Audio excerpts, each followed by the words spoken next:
अस्सलामु वरहमतुल्लाहि वबरकातुहु।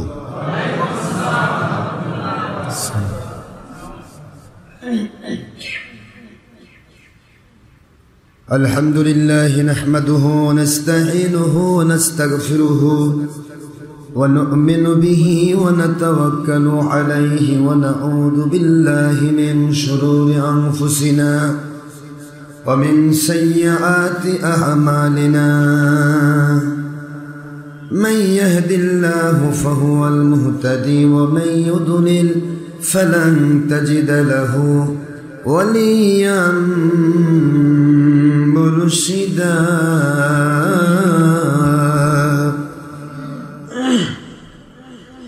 वनशहदु अन ला इलाहा इल्लल्लाह वहदहु ला शरीका लहु ونشهد أن سيدنا وسندنا وحبيبنا ومولانا محمدا عبده ورسوله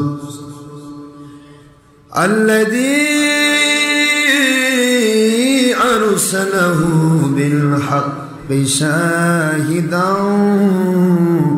ومبشرا ونذيرا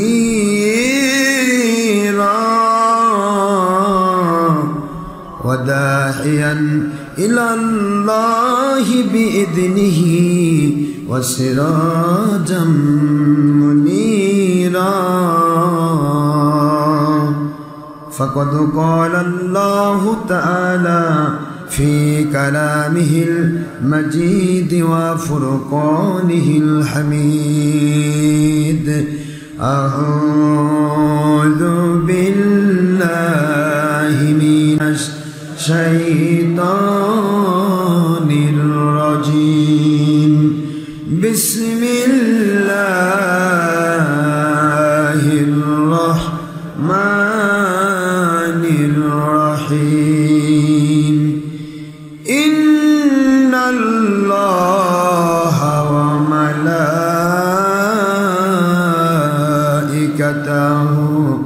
يصلون على النبي يا أيها الذين آمنوا صلوا عليه وسلموا تسليما. اللهم صل على سيدنا مولانا رسول الله وعلى سيدنا مولانا নবীজির শানে দরুদ ও সালামে ও মুসলিম দুশমনি কেন বুঝি না। এখনো নবীজি উম্মতের মায়ায় কাঁদেন সোনার মদিনা। আল্লাহুম্মা সাল্লি আলা সাইয়্যিদিনা মাওলানা রাসূলিল্লাহ ওয়া আলা সাইয়্যিদিনা মাওলানা। আখেরি নবীজি ওনার উম্মত আমরা, কুল কায়নাত নাই যার তুলনা। নবীজি ওনার শানে মোহব্বতন মিলিত ভাবে দরুদ পেশ করেন সকল ফেরেশতা ও স্বয়ং আল্লাহ রব্বুনা সূরা আহজাবের 56তম আয়াত কুরআন খুলে দেখো না আল্লাহুম্মা সাল্লি আলা সাইয়্যিদিনা মাওলানা রাসূলিল্লাহ ওয়া আলা আলি সাইয়্যিদিনা মাওলানা তুর পাহাড়ে मूसा नबी जी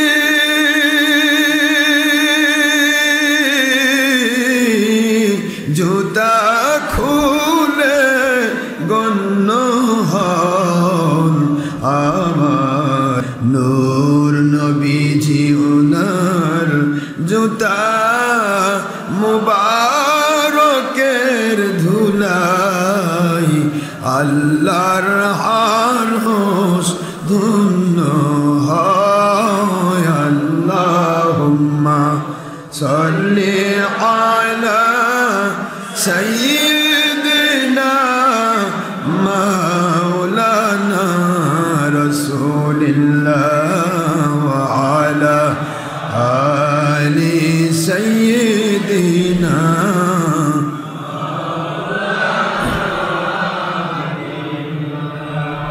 মজলিস মুহতারাম প্রিয় সম্মানিত উপস্থিতি আমার মুসলমান মুমিন মুত্তাকি ভাইরা অনেক দূর দূরান্ত থেকে এবং নিকট থেকে আগত সম্মানী মুসলমান মুত্তাকিরা মহান আল্লাহর অপার মেহেরবানিতে আশা করি আপনারা সবাই ভালো আছেন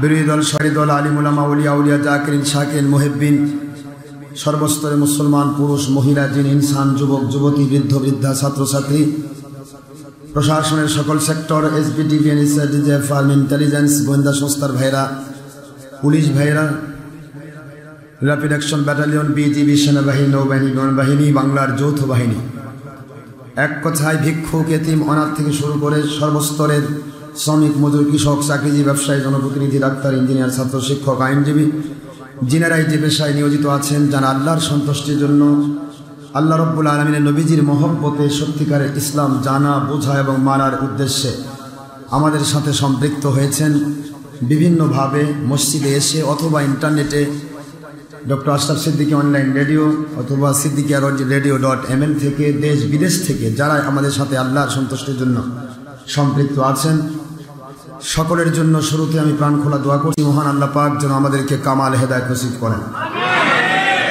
কোনো নন মুসলিম হিন্দু খ্রিস্টান অন্য কোনো ধর্মের মানুষ হলে নেপথ্যে থেকে আমাদের সাথে সম্পৃক্ত থাকেন আল্লাহ পাক যেন তাদেরকে মৃত্যুর পূর্বে হলেও পরিপূর্ণ ঈমান নসিব করেন যে ঈমান যে আমল আকীদায় আল্লাহ পাক রব্বুল আলামিন সন্তুষ্ট হয়ে দুনিয়াতে শান্তিপূর্ণ গয়বী মদতপূর্ণ আল্লাহর সন্তুষ্টিপূর্ণ হাকিকতে কবুলযোগ্য ঈমানি জীবন দান করার ওয়াদা করেছেন আখিরাতে জান্নাতুল ফিরদৌস দান করার ওয়াদা করেছেন এমন গ্রহণযোগ্য কবুলযোগ্য আল্লাহ পাকের কাছে সন্তুষ্টিপূর্ণ ঈমান আমল আকীদায় আমাদের জীবনকে আল্লাহ কবুল করুন আমিন নামাজ রোজা হজ যাকাত ফরজিয়াত ওয়াজিবাত সুন্নাতগুলি পরিপূর্ণভাবে সবাইকে আদায় করার তৌফিক আল্লাহ দান করুন সুদ ঘুষ জেনাবা বিচার চুরি ডাকাতি খুন খারাপি যাবতীয় জঙ্গিপনা সন্ত্রাসীপনা মানুষ খুন দেশ জাতি ইসলামের ক্ষতি ধর্মের নামে হরতাল ধর্মের নামে লংমার্চ ধর্মের নামে রাজনীতি রাজনীতি ইত্যাদি যাবতীয় হারাম কাজ থেকে আল্লাহ পাক আমাদের জীবনকে হেফাজত করুন কোরআন সুন্নাহর খেলাফত নীতি যে খেলাফত নীতিতে আছে আল্লাহ এবং রসুলের মহব্বতে নিজে ইসলাম মানা অন্যকে মানানোর চেষ্টা করা এবং সারা পৃথিবীর মানুষ কী করে আল্লাহর সন্তুষ্টির পথ পাবে এবং কোরআন সুন্নাহর হুকুমত কীভাবে কায়েম হবে সেই খেলাফতের প্রতি প্রত্যেকটা মানুষকে সমস্ত দেশের এদেশের এই আল্লাহর ওলিদের দেশ আল্লাহর ওলিদের ইসলাম প্রচার কেন্দ্র এই বাংলার জমিনের বিরোধী দল সরকারি দল সহ স্তরের সকল প্রশাসনের সকল সেক্টর সবাইকে আল্লাহ পাক যেন আল্লাহর নবীর সেই রেখে যাওয়া কোরআন সুন্নাহর খেলাফতের পক্ষের সৈনিক হিসেবে কবুল করেন সবাই আমিন মহান আল্লাহর লাখো কোটি শুকরিয়া আদায় করছি যিনি অতীব দয়া পরবশ হয়ে আমাদেরকে জান্নাতের বাগানে কবুল করেছেন আমরা সবাই পড়ছি আলহামদুলিল্লাহ দরুদ ও সালাম পড়ছি দোজাহানের সাইয়্যিদ সৈয়দুল মুরসালিন ইমামুল মুরসালিন খাতামুন নবিয়্যিন নূরি মুজাসসাম হাবিবুল্লাহ হায়াতুন নবী, যার পরে কিয়ামত পর্যন্ত আর কোনো নবী রাসূল আসার সুযোগ নেই। যেই নবীজি পাক সাল্লাল্লাহু আলাইহি সাল্লাম কোরআন শরীফের সূরাতুল আহজাবের 40 নম্বর আয়াতের ভিত্তিতে খাতামুন নবীন, সকল নবীর সমাপ্তি ঘটিয়েছেন তিনি আল্লাহ পাকের দয়ায়। তিনি আখিরি নবী। কোরআন শরীফ সূরাতুল মায়েদার 15 নম্বর আয়াতে অসংখ্য সহিহ হাদিস এবং সকল ওলিয়া উলিয়া সাহাবায়ে কেরাম থেকে শুরু করে সকলের একক আকীদা। কোরআন শরীফ সূরা মায়েদার 15 নম্বর আয়াতের ভিত্তিতে আমার নবীজি নূর নবী। কোরআন সূরাতুল বাকারা 154, সূরাতুল আলে ইমরান 169 নম্বর আয়াত সহ অসংখ্য সহিহ হাদিস এবং সকল আহলে সুন্নাতুল জামাতের আকাইদ হচ্ছে নবীজি হায়াতুন নবী হিসেবে এখনো তিনি কবরে আমাদের জন্য আল্লাহর কাছে দোয়া করছেন। আল্লাহর দিদারে মশগুল থেকে হায়াতুন নবী এখনো তিনি আমাদের জন্য আল্লাহর কাছে তাওবা করছেন। ফাসাব্বিহ বিহামদি রাব্বিকা ওয়াস্তাগফির ইন্নাহু কানা তাওয়াবা। আল্লাহ পাক বলেন, আমার বন্ধু আপনি আমার দিদারে থেকে আপনার গুনাহগার উম্মতের গুনার জন্য আমার কাছে ইস্তেগফার করুন, তওবা করুন। আপনার তওবা অবশ্যই কবুল করা হবে এবং আপনার গুনাহগার উম্মতের গুনাহগুলিকে মাফ করে দেওয়া হবে। সুবহানাল্লাহ। নবীজি পাক সাল্লাল্লাহু আলাইহি ওয়াসাল্লাম সকল নবী রাসূলদের নবী রাসূল, এতে কোনো সন্দেহ নেই। সেই নবীর উপরে দরুদ সালাম পড়া আমাদের জন্য দরকার আছে না নাই? কারণ আল্লাহ পাকের আদেশ মানা বান্দার জন্য জরুরি না? কি জোরে বলুন? আল্লাহ পাক আদেশ করেছেন, ইন্নাল্লাহা ওয়া মালাইকাতাহু ইউসাল্লুনা আলান নবী। আল্লাহ খবর দিচ্ছেন দুনিয়ার মানুষ, আমি আল্লাহ নিজেই তো আমার নবীর উপর দরুদ পেশ করি। সুতরাং আমি যেটা করি সেখানে প্রমাণিত হয় যে আমি তাকে মহব্বত করি, দরুদ শরীফ পেশ করি। আমার আল্লাহ পাক নবীর উপর দরুদ পড়েন কি জন্য করেন বলি তো দেখি? জোরে বলুন কি জন্য? আল্লাহ প্রমাণ করতে চান দুনিয়ার মানুষ কেউ পড়ো আর না পড়ো, আমি পড়ি, আমি পেশ করি দরুদ। সুতরাং আমি করি এটার চিন্তা করে তোমরা দরুদ শরীফ পেশ করো, কারণ তোমাদের আল্লাহর সুন্নত নবীর উপর দরুদ পেশ করা। সুবহানাল্লাহ। আর আল্লাহ পাক রব্বুল আলামিন কারো আদেশ মানেন না, তিনি আল্লাহর হুকুম। আল্লাহ পাক তিনি নিজেই হুকুমদাতা, তিনি সৃষ্টি করেছেন নবীজিকে। তিনি যে দরুদ পেশ করেন সেটা মহব্বত করে দরুদ পেশ করেন। প্রমাণ করতে চান যে কোনো মানুষ আমার নবীকে মহব্বত দেখাতে চায়, আমার ভালোবাসা প্রমাণ করতে চায়, সেজন্য নবীর উপর দরুদ শরীফ পেশ করে। কারণ নবীর উপর দরুদ শরীফ পেশ করা হলো নবী প্রেমের প্রধান ফার্স্ট নিদর্শন, ফার্স্ট। কারণ আল্লাহ পাক নিজে দরুদ পেশ করেন, রহমতের ফেরেশতারা দরুদ শরীফ পেশ করেন।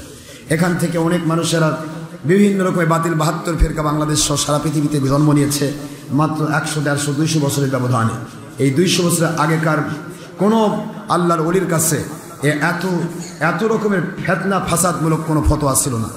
এই 200 বছরের ভিতরে মাত্র ব্রিটিশ বেনিয়াদের রেখে যাওয়া এই সমস্ত 200 বছরের ভিত্তিতে এই সমস্ত গড়ে ওঠা ছাতা, ব্যাঙের ছাতার মতো যাবতীয় ধর্মের লেভেলধারী বাতিল 72 ফেরকা, এই 72 ফেরকা এক এক সময় এক এক রকমের ফতোয়া দিয়ে যাচ্ছে।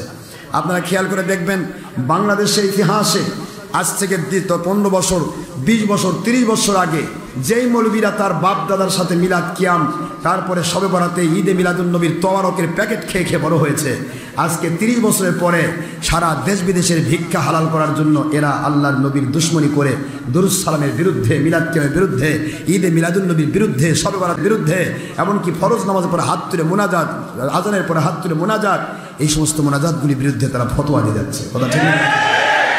এদের উৎপত্তি কিন্তু বেশি দিন নয়, আজ থেকে 10 বছর আগেকার ইতিহাস নিয়ে আসুন। 10 বছর আগে বাংলাদেশে এমন কোনো মসজিদ নেই যেই মসজিদ থেকে নামাজের সালামের পরে, ফরজ নামাজের পরে মোনাজাত না করে, ফরজ নামাজের পরে যে সুন্নতগুলি থাকে সেই সুন্নতগুলি আদায় না করে কোনো মানুষ মসজিদ ত্যাগ করেছে, এরকম কি দেখা গেছে? মাত্র 10 বছরের ব্যবধানে এই যে বাংলার জমিনে প্রতিটা মসজিদ থেকে সালাম ডান দিকে হয়েছে, বাম দিকে হলো কিনা তার আগে এক একজন উঠে উঠে দৌড় দেয়। আর যখন থেকে এই উঠাউঠি শুরু হলো, আজানের সালামের পরেই দৌড় দেওয়া শুরু হলো, তখন থেকে প্রত্যেকটা মসজিদ থেকে নতুন জুতা নিয়ে পুরাতন জুতা রেখে দিয়ে যাওয়ার হিড়িক বাজে। আপনারা দেখেছেন আজকে 10-20 বছর আগের ইতিহাস আনেন, মসজিদে এত জুতা চুরি হয়নি, হয়েছে নাকি? হয়েছে? এত জুতা চুরি হয়নি। এই যখন থেকে এই সমস্ত ওয়াহাবি খারেজির গোষ্ঠী যখন থেকে ফতোয়া দিয়ে মানুষকে বিভিন্নভাবে মুনাজাত থেকে নিরুৎসাহিত করলো যে আল্লাহর নবী পাক সাল্লাল্লাহু আলাইহি ওয়াসাল্লাম ওনার নাকি সুন্নত নয়, অথবা নামাজের পরে মোনাজাত এটা অংশ নয় নামাজের, এই ফতোয়া যখন দেওয়া শুরু করলো তখন থেকে মানুষ নামাজ পড়ে সালাম ফিরিয়ে দিচ্ছে দৌড়।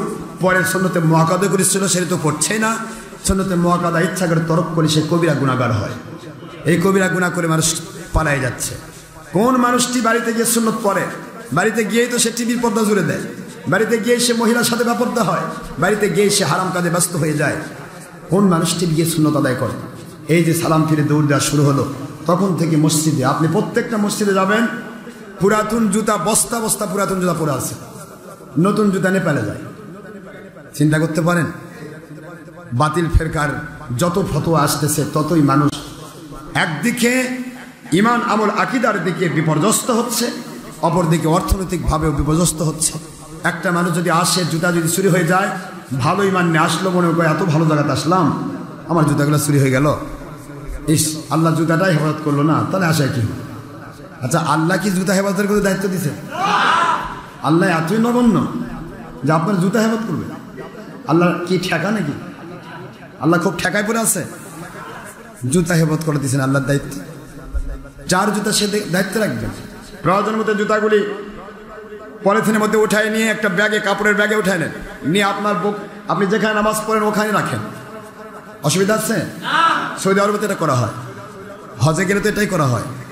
জুতার খবর পাওয়া যায় না, কোথায় রাখা হয় খুঁজে পাওয়া যায় না, যার কারণে জুতাগুলি কি করা হয়, ব্যাগের মধ্যে নিয়ে যার জায়গা সে সেজদার আগে মাঝখানে জুতা রেখে দিতে ফুরে যায়। এত জুতার মায়া যার, জুতা হেরে গেলে তার ইমান খলনের সম্ভাবনা হয়, জুতা হেরে গেলে হক থেকে দূরে সরে যাওয়ার সম্ভাবনা হয়। এরকম মানুষ জুতা তাকে পকেটের মধ্যে রাখাটাই উচিত, ঠিক না? কারণ ইমান তো শয়তান বিভিন্নভাবে ধাক্কা মেরে নষ্ট করে দেয়। তো নবীর উপর দরুদ সালাম পড়া দরকার আছে না নাই? দরুদ শরীফে দরুদ ইব্রাহিমী পড়া শুরু করেছে ইদানিং। বাতিল ৭২-এর মধ্যে ওহাবির গোষ্ঠী তো করতোই, আগে থেকে নামাজের যাত্রা করতো। তার সাথে সাথে পাকা ওহাবি, এখন ওহাবি খারেজি, কওমি, সুরমুনাই, তাবলিগি, এরাও আবার শুরু করেছে দরুদ ইব্রাহিমী। অবশ্য এদের আব্বারা, বাবারা, এদের সকল, এদের পর্দাদারা সবাই মিলাদ ক্যাম্প করলো, তার উপর বই লিখে গেল। সুবহানাল্লাহ পড়বেন না জোরে? তার মানে সকল ওহাবির একটাই মাত্র রসুনের ভাষা। যদিও বিভিন্ন মুখ, বিভিন্ন দিক, কিন্তু পাশা কয়টা? এক পাশা।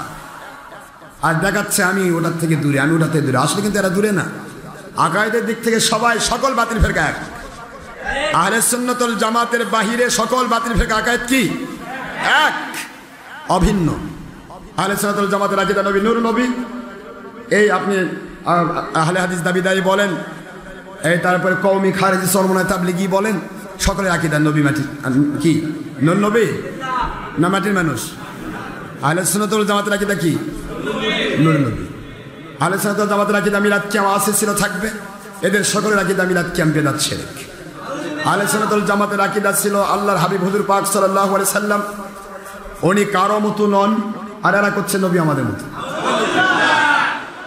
কোন দিকে যাবেন আপনি? আনা বাশারুম মিসলুকুম নিয়ে আসে ঠেক দিচ্ছে। আনা বাশারুম মিসলুকুম, নবী কইছে আমাদের মতো, কাদের নবী আমাদের মতো? নবীজি পাক সাল্লাল্লাহু আলাইহি সাল্লামকে তুচ্ছ তাচ্ছিল্য করার ক্ষেত্রে আহলে সুন্নাত ওয়াল জামাতের বাহিরে সকল বাতিল ফেরকা এক ও অভিন্ন। কোনো সন্দেহ আছে? আহলে সুন্নাত ওয়াল জামাতের আকীদা, সমস্ত আকীদাগুলি আপনাকে মেনে নিতে হবে, তবেই না আপনি বেঁচে যাবেন আল্লাহর কাছে। বাতিল পথে যাওয়া যাবে না সোনার ভাইরা। মহান আল্লাহ আমাদের সবাইকে বোঝার তৌফিক দান করুন। আনা বাশারুম মিসলুকুম মক্কার আয়াত না মদিনার আয়াত? জোরে বলেন। তাহলে এই বাতিল ফেরকাগুলোকে বললে তো হয় যে মক্কা শরীফের আয়াতে তো আছে মদ হালাল, তো তুই মদ খা। মাদানী আয়াতে তো মদকে হারাম করা হয়েছে। একই বুখারী শরীফের এক পৃষ্ঠায় আছে ঘোড়ার গোশত হালাল, ওই বুখারী শরীফের অপর পৃষ্ঠায় এসে আসছে ঘোড়ার গোশত খাওয়া হারাম। তাহলে এই বাতিল ৭২ ফেরকাকে ঘোড়ার গোশত খাওয়াই দেন, এরা ঘোড়া জব করে খাক। কথা বলছেন না কেন? একই কেতাব, সামনে যা বলা হবে তার বিপরীত অর্থ দিয়ে যদি কোনো আয়াত আসে বা কোনো হাদিস আসে, বুঝতে হবে পরের আয়াত এবং পরের হাদিসের উপরে হুকুম আসবে। আগেকার আয়াত, আগেকার হাদিসের হুকুম বাতিল হয়ে যাবে। সুবহানাল্লাহ পড়বেন না? এরা মক্কার আয়াত নিয়ে আসে মানুষকে বিভিন্নভাবে তালগোল পাকায়, মানুষকে বিভিন্ন ধোঁয়ার মধ্যে ফেলে, ধূম্র জালের মধ্যে ফেলে। মানুষ ভাবে কোরআনে আছে নবী আমাদের মতো মানুষ। কত বড় জাহেল মুন্সি! কোরআনে আছে নবী মাটির মানুষ, নবী বলে মাটির মানুষ কোরআনে আছে। কোন দিকে যাবেন আপনি? আমাদের দায়িত্ব প্রত্যেকটা মানুষকে ঈমান আমল আকীদায় নবীজির মহব্বতে তৈরি করা। কোরআনে আছেন ওই মাটির মানুষ? কোরআনে আছে? কোরআন শিকার দেখাচ্ছে নবী আমাদের মতো মানুষ কোরআনে আছে, কিন্তু পরের অংশ আছে ইউহা ইলাইয়া, আমার উপর ওহী নাজিল হয়। যার উপর ওহী নাজিল হয় তিনি হন নিষ্পাপ, মাসুম, বেগুনাহ, শয়তান থেকে মুক্ত। আর যারা ওহী যুক্ত নয়, ওহী দ্বারা নিয়ন্ত্রিত নয়, তারা শয়তান দ্বারা নিয়ন্ত্রিত, হারাম কাজে মজদুর। যে ব্যক্তির উপর ওহী নাজিল হয় তিনি নবী। কিয়ামত পর্যন্ত নবী কোনোদিন উম্মতের র্যাঙ্কে আসবে না, উম্মত কখনো নবীর র্যাঙ্কে যেতে পারবে না। এই কথাগুলি বুঝতে দেয় না। আগের অংশ কয় আনা বাসার মিসকুতে, আমি তোমাদের মতো বাসায়। বলেন তো কেউ যদি বলে ওই যে আমার আব্বার মতো মানুষ, কি আব্বা মনে হয়? আব্বাকে ধরে নিয়ে যাবেন? দাদার মতো হলে দাদা হয়? কুকুরের মতো আপনার দাঁত, তাহলে আপনার দাদার কুকুরের দাঁত এক জিনিস? হ্যাঁ, কি মতো হলে সবাই যায়? অমুকের মতো অমুক, এই মতই তো বলা হয়। মতো যেখানে থাকে অমুক অমুকের মতো বলতেই বোঝা যাবে। দাদা, আমার দাদার মতো বলতে বোঝা ওটা দাদা নয়, অন্যের দাদা। আমার বাবার মতো বললেই বোঝা এটা বাবা নয়, অন্যের বাপ। আমার নবী বলছেন নাক, কান, চক্ষু, শরীরে শারীরিক অবয়বে আমি তোমাদের মতো মানুষ, কিন্তু আমি হাকিকতে লাস্তুকা হাদিম মিনকুম, বুখারীর হাদিস, আমি তোমাদের কারো মতো নই, আমি আল্লাহর বন্ধু। এরাই আমাদের মতো নিয়ে আসে, নবী মাটি মানাচ্ছে, আমাদের মতো করছে, এ করছে, সে করছে, কত কি বলছে। আমরা কি সেই সমস্ত ধূম্রজালের মধ্যে পড়বো? যুগে যুগে যে ইসলাম মেনে এসেছেন মুসলমান, এই বাংলার জমিনে ইসলাম নিয়ে এসেছেন যে আল্লাহর ওলিরা, শাহজালাল, শাহপুরান, শাহ মাকদুম, মাইশার বলখি, তাদের ইসলামে ছিল না কোনো রকমের জঙ্গিপনা, তাদের ইসলামে ছিল না ধর্মের নামে হারাম গণতন্ত্র, কি বল, রাজনীতি, লং মার্চ, হরতাল, মানুষ খুন, মানুষের উপরে বিভিন্ন রকমের চাপ সৃষ্টি করে নিজের দলীয় স্বার্থ হাসিল করা, এগুলি কোনো আল্লাহর ওলির জিন্দেগিতে ছিল না। সুতরাং আমাদের জিন্দেগিতে কখনো আল্লাহ বিরোধী, নবী বিরোধী, দেশ জাতি ইসলাম বিরোধী কোনো কাজ আসতে পারে না। কথা ঠিক না? আমাদের দায়িত্ব হয় মানুষকে আল্লাহওয়ালা তৈরি করা। মানুষকে কি করে আল্লাহর পথে নিয়ে আসা যাবে বলুন তো? রাজার নীতি রাজনীতি ইসলামের নীতি? রাজার নীতি রাজনীতিতে আছে ইচ্ছে, স্বেচ্ছাচারিতা, যা ইচ্ছা তাই করবেন, মানুষই আইন প্রণেতা। আর খেলাফত নীতি আমার আল্লাহর নীতি, কোরআন সুন্নাহ একমাত্র আইন। জোরে বলুন সুবহানাল্লাহ। রাজার নীতি রাজনীতি আপনি চালাচ্ছেন ধর্মের নামে। আজকে যেখানে সেখানে আপনারা হক্কানি রব্বানি আলেম দাবি করতেছেন, হক্কানি রব্বানি পীর দাবি করতেছেন, পাখা মার্কায় বাতাস খাচ্ছেন। কোন নবীর সুন্নত? কথা করছেন না কেন? কোন নবীর সুন্নত? এরা হক্কানি রব্বানি আলেম না এরা জামি জালিম? জোরে বলেন, আলেম না জালেম? তোমরা কি বুঝতে পারো না যে ইসলাম কারো দুনিয়াবিক স্বার্থ হাসিলের জন্য আসে নাই? ইসলাম এসেছে আল্লাহ এবং নবীর মহব্বতে। ইসলাম মানলে দুনিয়ার সব কিছু আল্লাহ পাক তাদের কর্তব্যগত করে দিবে। আপনাকে দুনিয়া হাসিল করার জন্য আসতে বলা হয়নি। আজকে আমরা যা ইচ্ছা তাই করবো, বলবো হক্কানি রব্বানি আলেম। সাধারণ মানুষ বোঝে না, বাপরে এদের মতো বড় দল আর কেউ নাই, এদের মতো বড় পীর সাহেব আর কেউ নাই। পীর কোনোদিন রাজনীতি করতে পারে না, পৃথিবীর ইতিহাস ফেল, কোনো ইতিহাস নেই। কোনো পীর বা কোনো আপনার আল্লাহর ওলি বা কোনো আপনার নবী রাসূল আলাইহিস সালাম রাজনীতি করেছে? আজ এরকম নবী রাসূল আলাইহিস সালাম পীর নীতির মধ্যে আছে খেলাফত নীতি। খেলাফত নীতিতে থাকবে, জীবন চলে যাবে, কিন্তু কোনোদিন বাতিলের সাথে আপোষ করব না। আর রাজার নীতি, আমাকে মন্ত্রী পোস্ট দিলেই একবার নাস্তিকের সাথেও ঢুকবো, একবার কাফেরের সাথেও ঢুকবো, একবার বেঈমানের সাথেও ঢুকবো, একবার মহিলার সাথেও, মহিলা নেত্রীর সাথেও কি করব? যোগ লাগাবো। কি কথা করছেন না কেন জোরে? এর নাম রাজার নীতি। এর নাম কি জোরে বলুন? ইচ্ছা মতো চেঞ্জ করা দেয়। গিরগিটি, গিরগিটি বোঝেন? বোঝেন না? দেখেন গিরগিটি বোঝেন? সকালে এক রং, বিকালে এক রং, দুপুরে এক রং, রাত্রে এক রং, সাত রং যার, তার নাম হলো গিরগিটি। রং বেরং, রংধনু আছে না? এই গিরগিটি সারা জীবন। দেখেন বাংলাদেশের গিরগিটিদের অবস্থা দেখেন। বাংলাদেশের গিরগিটি দেখছেন? সারা জীবন আপনার কি বলে বিএনপির সাথে, বিএনপির নেংটি ধরে থাকে। খালেদা জিয়ার একটা দোয়াও হয়নি এই হেফাজতি বেঈমান ছাড়া। কথা করছেন না কেন? মন খারাপ করতেছেন নাকি? খালেদা জিয়ার একটা দোয়াও হয়নি। প্রত্যেক দোয়া অনুষ্ঠান, খালেদা জিয়ার যতগুলো অনুষ্ঠান, প্রত্যেক অনুষ্ঠানে এই হেফাজতি বেঈমানরা ঐক্য জোট সেজে তার সাথে থেকে তার সারা জীবন তার থেকে মাল খাইছে। আবার হেফাজতি জুতা সাজলো, জুতা ফেলে পালায় আসলো, হেফাজতি জুতা সাজলো, বাংলাদেশের মানুষকে দেখালো ধূম্রজাল ফেলায় আমরা আওয়ামী লীগের সাথে যুদ্ধ করে যাচ্ছি। তারপরে আওয়ামী লীগের সাথে এখন যোগ করছে, আমাদের সার্টিফিকেট দেন, আমরা ক্লাস 3 সার্টিফিকেট নাই, দয়া করে সার্টিফিকেট দেন, আমরা সরকারের থেকে কিছু পেতে চাই। তোরা কয় নম্বর মুন্সি রে, কয় নম্বর মুন্সি? দুনিয়া পাওয়ার জন্য চলছিস না আল্লাহ পাওয়ার জন্য চলছিস? আমাদেরকে জবাব দে তাড়াতাড়ি। কথা ঠিক না ঠিক? মুসলমানের রূপ তো হবে না। মুসলমান না চিনবে বিএনপি, না চিনবে আওয়ামী লীগ, মুসলমান না চিনবে নন মুসলিম, না চিনবে মুসলিম। মুসলিমের চিন্তায় হবে আমার আল্লাহ এবং নবীর পক্ষে আমি থাকবো। দুনিয়ার কে ভালো বললো, কে মন্দ বললো, কিছুই জানতে চাই না, বুঝতে চাই না।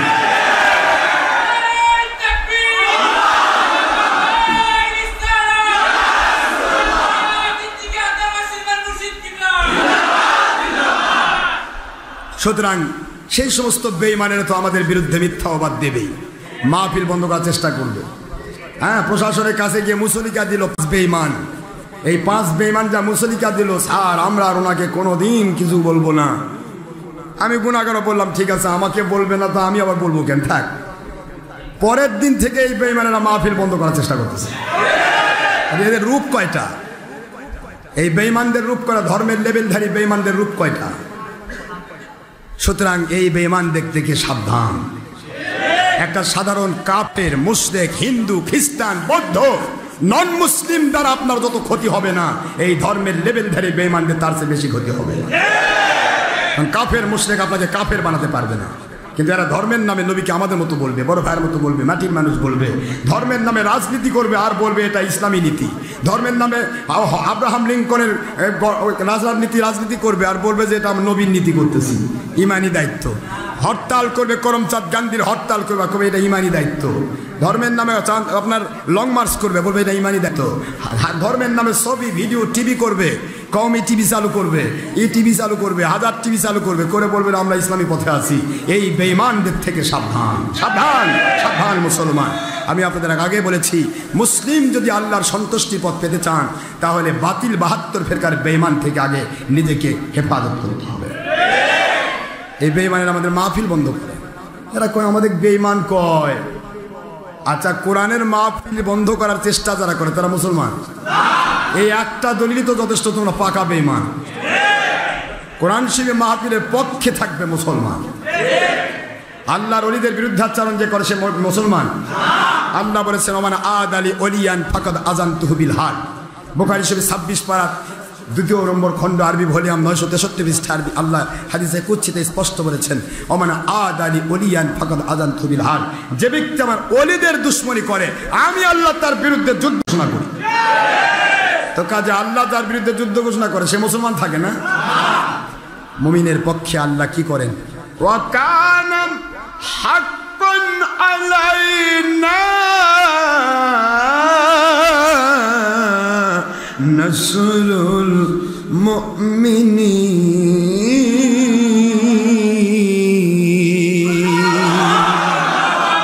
আল্লাহ বলেন মুমিনদেরকে সাহায্য করা আমার দায়িত্ব হয়ে যায়।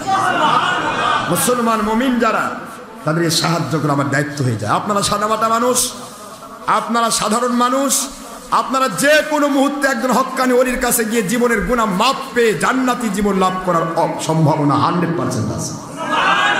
কিন্তু ধর্মের নামে যে অধর্মের কাজ করে, হারামকে হালাল বলে, হালালকে হারাম বলে, উল্টা পাল্টা করে ফেলে দেয় কোরআনের ভাষায়, সে ব্যক্তি নতুন করে ফিরে আসার সুযোগ থাকে না, কারণ সে হয়ে যায় নেশাগ্রস্ত। সারা জীবন আপনি ইসলাম মেনেছেন, দুনিয়ার স্বার্থে নয়, আল্লাহর স্বার্থে, নবীজির স্বার্থে নিজেকে বিলীন করে দেওয়া আর দুনিয়ার মানুষের উপকার করা, এটাই হবে ইসলামের ধারা। সুবহানাল্লাহ বলেন। ইসলামের ধারায় অন্যের ক্ষতি করে নিজের ফায়দা হাসিল করার কোনো ব্যবস্থা নাই। ইসলামের শরীয়তে একটা ছোট্ট প্রাণী মারার অধিকার নাই, যেটার দ্বারা ক্ষতি হয় না এমন কোনো প্রাণী মারা ইসলামের শরীয়তে অধিকার নাই। আর এরা দলের স্বার্থে সুস্থ মস্তিষ্কে মানুষকে খুন করে। কথা করছেন নাকি? হযরতে কি বলে আমাদের মৌলানা নুরুল ইসলাম ফারুকী সাহেবকে জবাই করছে কে? ইহুদিরা এসে জবাই করছে? খ্রিস্টানরা জবাই করছে? কে করছে? হিন্দুরা? কে করছে? এই ধর্ম ইসলামকে লেবেলধারী মিলাদ কিয়াম বিরোধী বেঈমানেরা। নুরুল ইসলাম ফারুকী মিলাদের পক্ষে বলতেন, নবীকে নূর বলতেন, নবীকে আমাদের মতো বলা থেকে মানুষকে বিরত রাখতেন, নবীকে মাটির মানুষ বলতেন না, নবীজির মিলাদের পক্ষে কাজ করতেন, নবীজির আপনার সহবরাতের পক্ষে কথা বলতেন। যার কারণে নুরুল ইসলামকে জবাই করল। খেতে নুরুল ইসলামকে জব কর আর যাকেই জব কর, জব যা করলি তার তো জান্নাতে পৌঁছায় দিই, তার রাস্তা তো ক্লিয়ার। এখন তুই যাবি কই? কথা করছেন না? তুই যাবি কোথায়? তুই দুনিয়ার পেশাব পায়খানা খা আর আল্লাহর জাহান্নামে চলে যা। আল্লাহর ওলিদেরকে মেরে ফেলা তুই সম্ভব নয়। তবে যখন মরে যায়, মৃত্যুর সময় যখন আসে, আল্লাহ পাক তখন তোদের দ্বারা তাদেরকে কি করে? শহীদ করে দেয়। তোদের জিন্দেগির নেক আমলগুলো যত করছিস সব তাদের আন্ডারে দিয়ে দেয়, আর তারা ডাইরেক্ট আল্লাহর কুদরতি জান্নাতে ঢুকে যায়, আর তোদেরকে আল্লাহ পাক জাহান্নামে কীট বানায়। কীট। এরা যাকে পায় মনে করে যে আমার দলের বিরুদ্ধে বলছে, আর পারতেছি না, আইন দিয়েও পারতেছি না, মামলা দিয়েও পারতেছি না, প্রশাসন দিয়েও পারতেছি না, কোনো লাইনে পারতেছি না। এখন কি করো ভাই? যত টাকা লাগুক খুন করো, এটা এদের চেষ্টা। কিন্তু খুন করার পর যাবি কই? পৃথিবীর কোন আল্লাহওয়ালাকে খুন করে কি আল্লাহর পথ বন্ধ হয়েছে? হয়েছে? তোরা বলুন। এক আল্লাহওয়ালা খুন হবে, তার জায়গায় 1000 আল্লাহওয়ালা তৈরি হয়ে যাবে। ঠিক না ব্যাঠি? ভাই জানলে আমার মানুষ খুন করা যাবে না, মানুষের ক্ষতি করা যাবে না। ইসলাম এমন একটি শান্তির ধর্ম যে ইসলামে জঙ্গিপনা ছিল না, সন্ত্রাসী মানুষ খুন ছিল না, যে ইসলামের মানুষের ক্ষতি করা ছিল না, আপনার দেশের মধ্যে নৈরাজ্য সৃষ্টি করার কোনো ব্যবস্থা ছিল না। সেই ইসলামটাকে নিজেদের দলের স্বার্থে ব্যবহার করতে গিয়া যা ইচ্ছা তাই করতেছে, আর সারা বিশ্বের মানুষের মধ্যে প্রকাশ করতেছে ইসলাম মানে জঙ্গিপনা, ইসলাম মানে সন্ত্রাসীপনা। টুপিওয়ালা, দাড়িওয়ালা, পাগড়িওয়ালা মানে এরাই হলো জঙ্গি সন্ত্রাসী। নাউজুবিল্লাহ। ধর্মের লেভেল ধরে বেঈমানরা কত খারাপ। একটা মানুষ ইসলামকে কত ভালোবাসত, দেশ বিদেশের নন মুসলিমরা ইসলামের আদর্শ থেকে পাগলের মতো মুসলমান হয়েছে। ঠিক না বেটা? এই বাংলার জমি, ভারত, পাকিস্তান, বাংলাদেশ, এই বাংলাদেশের ইসলামের প্রথম সোপান হযরতে খাজা মুঈনুদ্দিন চিশতি আজমেরি সঞ্জলি রহমতুল্লাহ আলাইহি কতগুলা মানুষ খুন করছে? খুন করছে কতজন? মানুষের ক্ষতি করেছে? কোন হিন্দুর বাড়িতে আগুন লাগাইছে? কোন মানুষ বাড়ি পুড়াইছে, গাড়ি পুড়াইছে, মানুষের কোন জুলুম করেছে? আল্লাহর ওলি কাদেরকে বলা হয়? আল্লাহর ওলিদের দ্বারা মানুষের ক্ষতি হয় না, মানুষের উপকার হয়। আমার আল্লাহ বলেন লাহুমুল বুশরা ফিল হায়াতিদ দুনিয়া ওয়া ফিল আখিরা লা তাবদীলা লিকালিমাতিল্লাহ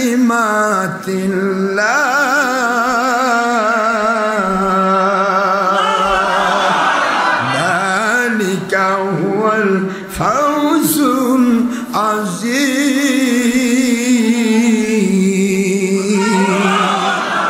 কোরআন শরীফের সূরাতুল ইউনূস আলাইহিস সালাম 64 নম্বর শরীফ দিয়ে আল্লাহ বুঝাচ্ছেন, দুনিয়ার মুসলমানেরা, মুমিনেরা, আমার ওলি যারা হবে তাদের জন্য দুনিয়াতেও সুসংবাদ, আখিরাতেও সুসংবাদ। তাদের জন্য কোনো দুঃসংবাদ নেই, কোনো দুঃসংবাদ নাই, কারণ তারা কারো ক্ষতি করে না, দুনিয়ার কেউ ক্ষতি করে পার পাবে না। যদি আল্লাহর ওলিরা সুসংবাদ হন দুনিয়ার মানুষের জন্য, তাহলে ওলিদের আলোচনা করা সেটাও আল্লাহ পাকের কোরআনের আলোচনা করা। আল্লাহ বলেন ওয়াযকুর নি'মাতাল্লাহি আলাইকুম, তোমাদের নিকটে যত নিয়ামত আমি নাজিল করেছি সমস্ত নিয়ামতগুলি তোমরা বেশি করে আলোচনা করো। নিয়ামতের ফার্স্ট নিয়ামত কোরআন শরীফ, আমার নবীজি সেকেন্ড নিয়ামত সকল নবী রাসূল, থার্ড নিয়ামত সাহাবায়ে কেরাম, ফোর্থ নিয়ামত সমস্ত আল্লাহর ওলি। আল্লাহু আকবার বলেন না জোরে। নিয়ামত আল্লাহর ওলিরা, তাদের জন্য দুনিয়াতে সুসংবাদ। আল্লাহর ওলিদের কাছে দুনিয়ার কোন সাধারণ দরজার মানুষও যদি যাতায়াত করে, চোরের সাথে ঘুরলে চোর যেমন হয়, ডাকাতের সাথে ঘুরলে ডাকাত যেমন হয়, নবীর দুশ্মনের সাথে ঘুরলে নবীর দুশ্মন যেমন হয়, আল্লাহর ওলির সাথে ঘোরাফেরা করলে ওই মানুষগুলো আল্লাহর ওলি হয়ে যায়। কি হয়ে যায়? আল্লাহর ওলি হয়ে যায়। ওলিদের সাথে ঘুরলে ওলি হওয়া যায়। তাদের দ্বারা মানুষ খুন হয় না, তাদের দ্বারা দেশ জাতি ইসলামের ক্ষতি হয় না। আপনারা আমাকে দেখায় দেন, দয়া করে বুঝায় দেন, বাংলার জমিনে যতগুলো আল্লাহর ওলি এসেছিলেন এখনো কি কারো ক্ষতি করেছে? তাহলে এরা যে পীর সাহেব দাবি করে মানুষ খুন করতেছে, এদের কি হবে? এরা যে হক্কাই রব্বানি আলেম দাবি করে দেশের মধ্যে অরাজকতা সৃষ্টি করতেছে, মানুষের গাড়ি ভাঙতেছে, বাড়ি ভাঙতেছে, আর মানুষের পাশে আগুন লাগিয়ে দিচ্ছে, তারপরে করছে এটা ইমানি দায়িত্ব, এদের কি হবে?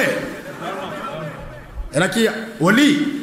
এরা আলেম না। এরা ধর্মকে ব্যবহার করে ফুল থেকে যেমন রস নিয়ে মৌমাছি কি করে, মধু সৃষ্টি করে মানুষকে উপকার দেয়, আর ভীমরুল রস নিয়ে পাশায় বিষ তৈরি করে মানুষকে ফুঁকে দিয়ে কষ্ট দেয়। এরাও কোরআন সুন্নাহকে ব্যবহার করে ভীমরুলের দায়িত্ব পালন করতেছে। আর আল্লাহর ওলিরা কোরআন সুন্নাহ ব্যবহার করে মৌমাছির দায়িত্ব পালন করে মানুষের উপকার করেছে।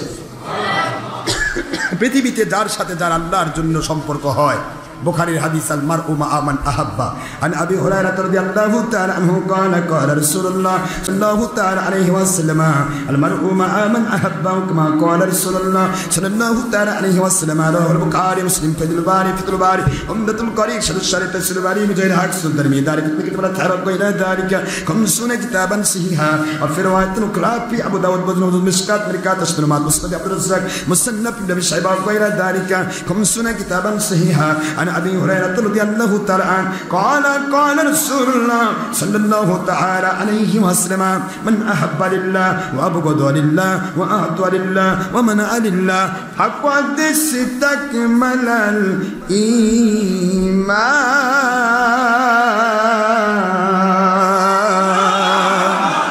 আল্লাহর বন্ধু বলেন, দুনিয়ার মুসলমানেরা এই দুনিয়াতে কার সাথে বন্ধুত্ব করবা, কার সাথে সম্পর্ক রাখবা, তা তো আমার আল্লাহ বলে দিয়েছেন।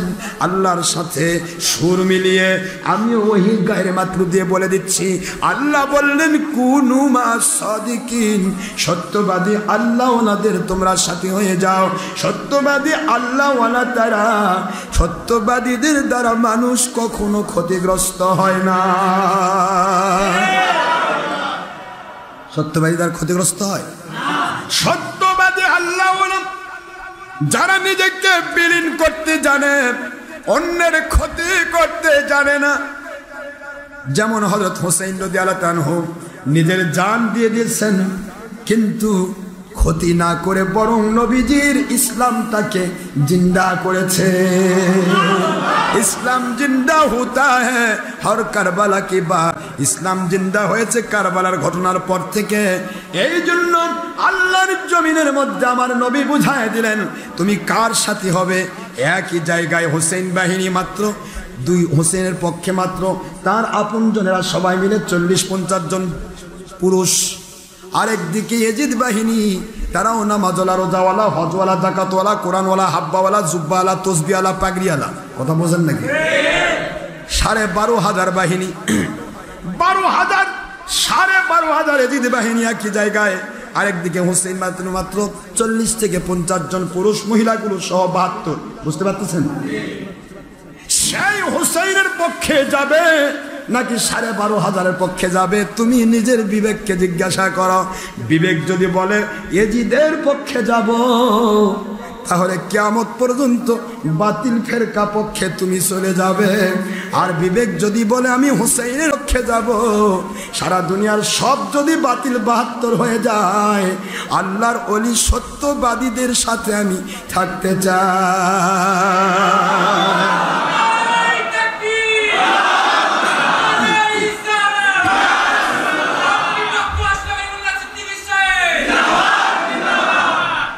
আমার আল্লাহর হাবিব বললেন, বন্ধু কাকে বানাবেন?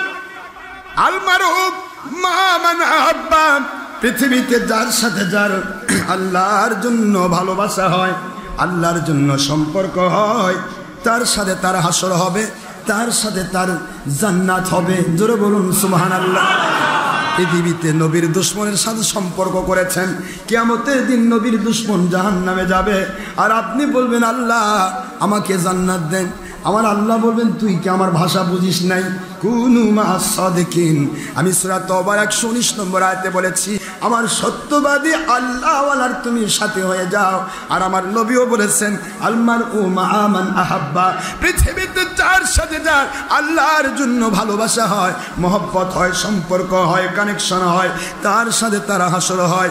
এ কথা বোঝার পরেও তুই দুনিয়ার স্বার্থে, দলের স্বার্থে, অর্থের স্বার্থে, মুরব্বীর স্বার্থে, দুনিয়ার তোর টাকার স্বার্থে, দেশ বিদেশের ভিক্ষার স্বার্থে তুই নবীর দুশ্মনের সাথে সম্পর্ক করেছিলি।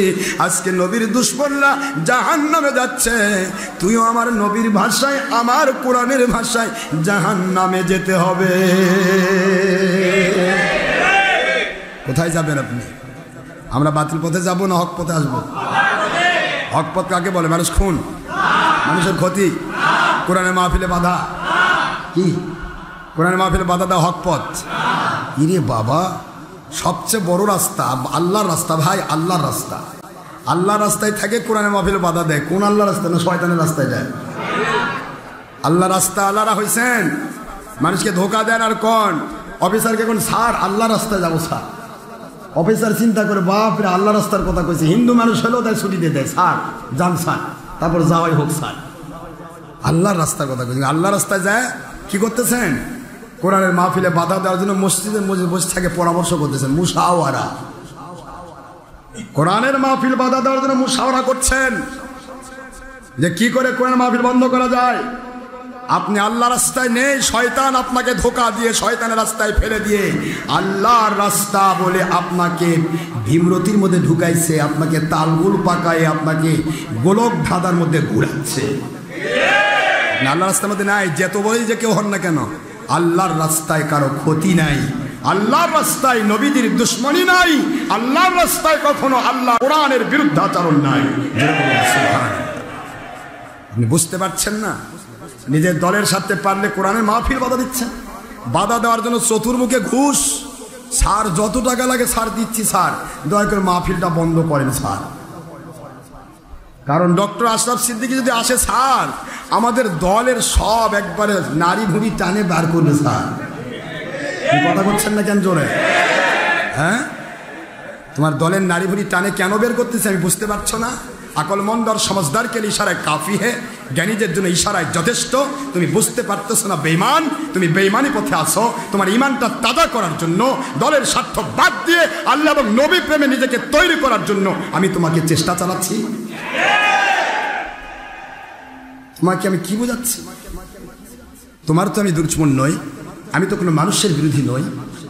আল্লাহ এবং নবীর দুশ্মন যে, তার সাথে তো আল্লাহ আতাত করতে বলেননি, বলছেন?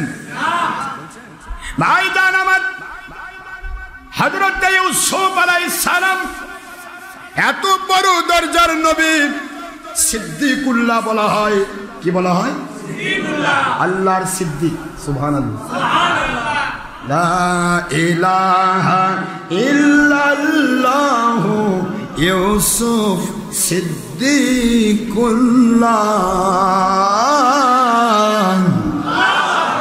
তার কলেমা ছিল। ইউসুফ আলাইহিস সালামের কলেমা এটা নয়, ইউসুফ আলাইহিস সালামের জাতির জন্য এই কলেমা। সুবহানাল্লাহ বলে। ইউসুফ আলাইহিস সালামের জাতির জন্য কলেমা লা ইলাহা ইল্লাল্লাহ ইউসুফ সিদ্দিকুল্লাহ। আর ইউসুফ আলাইহিস সালামের কলেমা লা ইলাহা ইল্লাল্লাহ মুহাম্মাদুর রাসূলুল্লাহ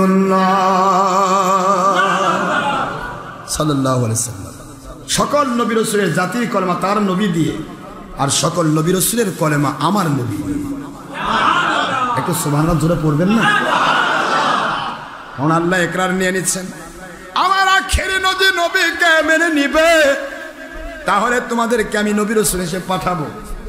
আল্লাহর কাছে তারা ইকরার করেনি, কালু আকরারনা, আয় আমার মালিক আমরা ইকরার করলাম, আমরা ডাইরেক্টলি স্বীকারোক্তি দিয়ে দিলাম, মুসলিকা লিখে দিলাম, আপনার আখেরি নবী ওনাকে মেনে নেওয়া আমরা দায়িত্ব মনে করলাম। নাহনু আকরারনা। এই জন্য ইউসুফ সিদ্দিকুল্লাহ আলাইহিস সালাম আল্লাহর সত্যবাদী, সেই সত্যবাদী আল্লাহ ওয়ালাকে মিথ্যাবাদী প্রমাণ করার জন্য তৎকালীন সময়ের সকল কাফিররা চেষ্টা করেছে, কি করে নাই? ধর্মের লেভেলধারী ছিল আমন খোদার অনুসারী যারা, সেই অজ্ঞামহর সহ যাবতীয় বড় বড় পোপ পাদ্রী, আমন খোদার ওই সমস্ত যারা ভক্তবৃন্দ, যারা টাকা পয়সার লোভে মানুষকে শিরকের মধ্যে, মুশরিকিয়াতের মধ্যে ঢুকে ফেলেছে, ওই মানুষগুলোই প্রথম শত্রুতা করল হযরত ইউসুফ আলাইহিস সালামের। কিন্তু ইউসুফ আলাইহিস সালামের শত্রুতা করলে কি হবে? ইউসুফ আলাইহিস সালামকে আমার আল্লাহ কুদরত থেকে পুরা মিশরের বাদশাহী দান করেছে। এই বাদশাহীটা কি রাজনীতি ছিল না খেলাফত নীতি? বুঝতে পারতেছেন আপনারা? রাজনীতি আর খেলাফতের মধ্যে পার্থক্য আছে না নাই?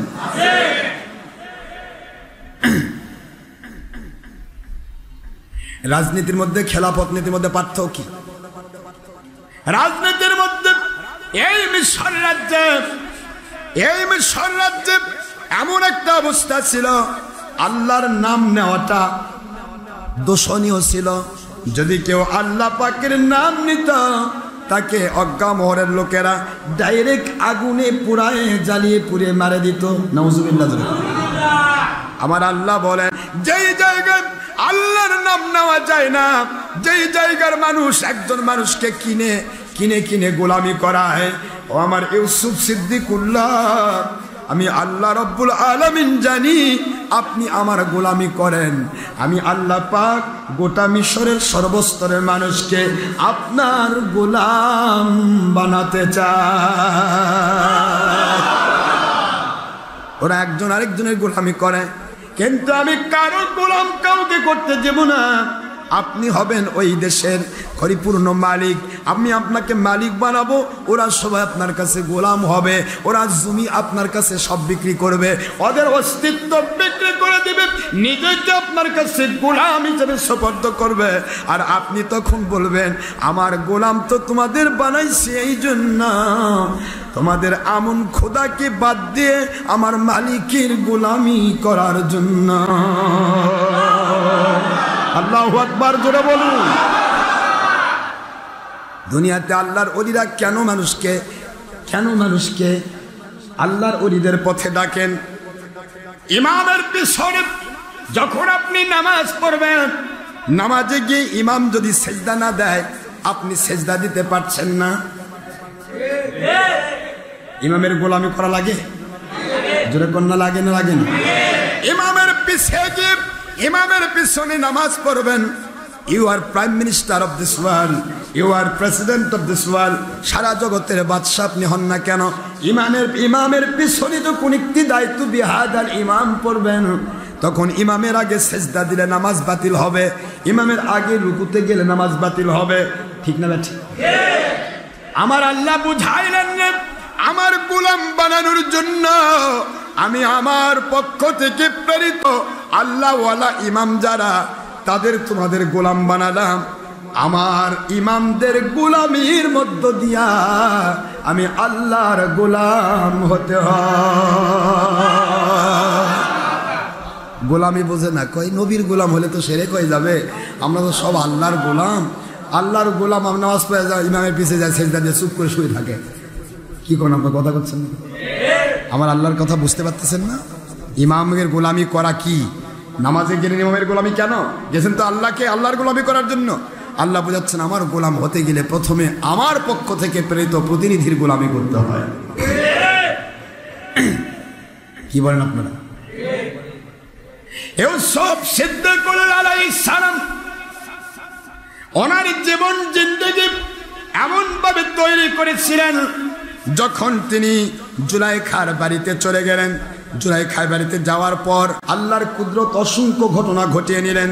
এমনভাবে ঘটনা ঘটালেন সকলের কাছে এর আগে 4 খণ্ড চলে গেছে। ইউসুফ আলাইহিস সালাম, সূরা ইউসুফের আলোচনা আছে আপনাদের। ইউসুফ আলাইহিস সালাম এবার পুরা রাজমহলের জন্য একজন আশীর্বাদ স্বরূপ মানুষ হয়ে গেলেন। সুবহানাল্লাহ বলে। যে তাকায় সে তার পাগল হয়ে যায়।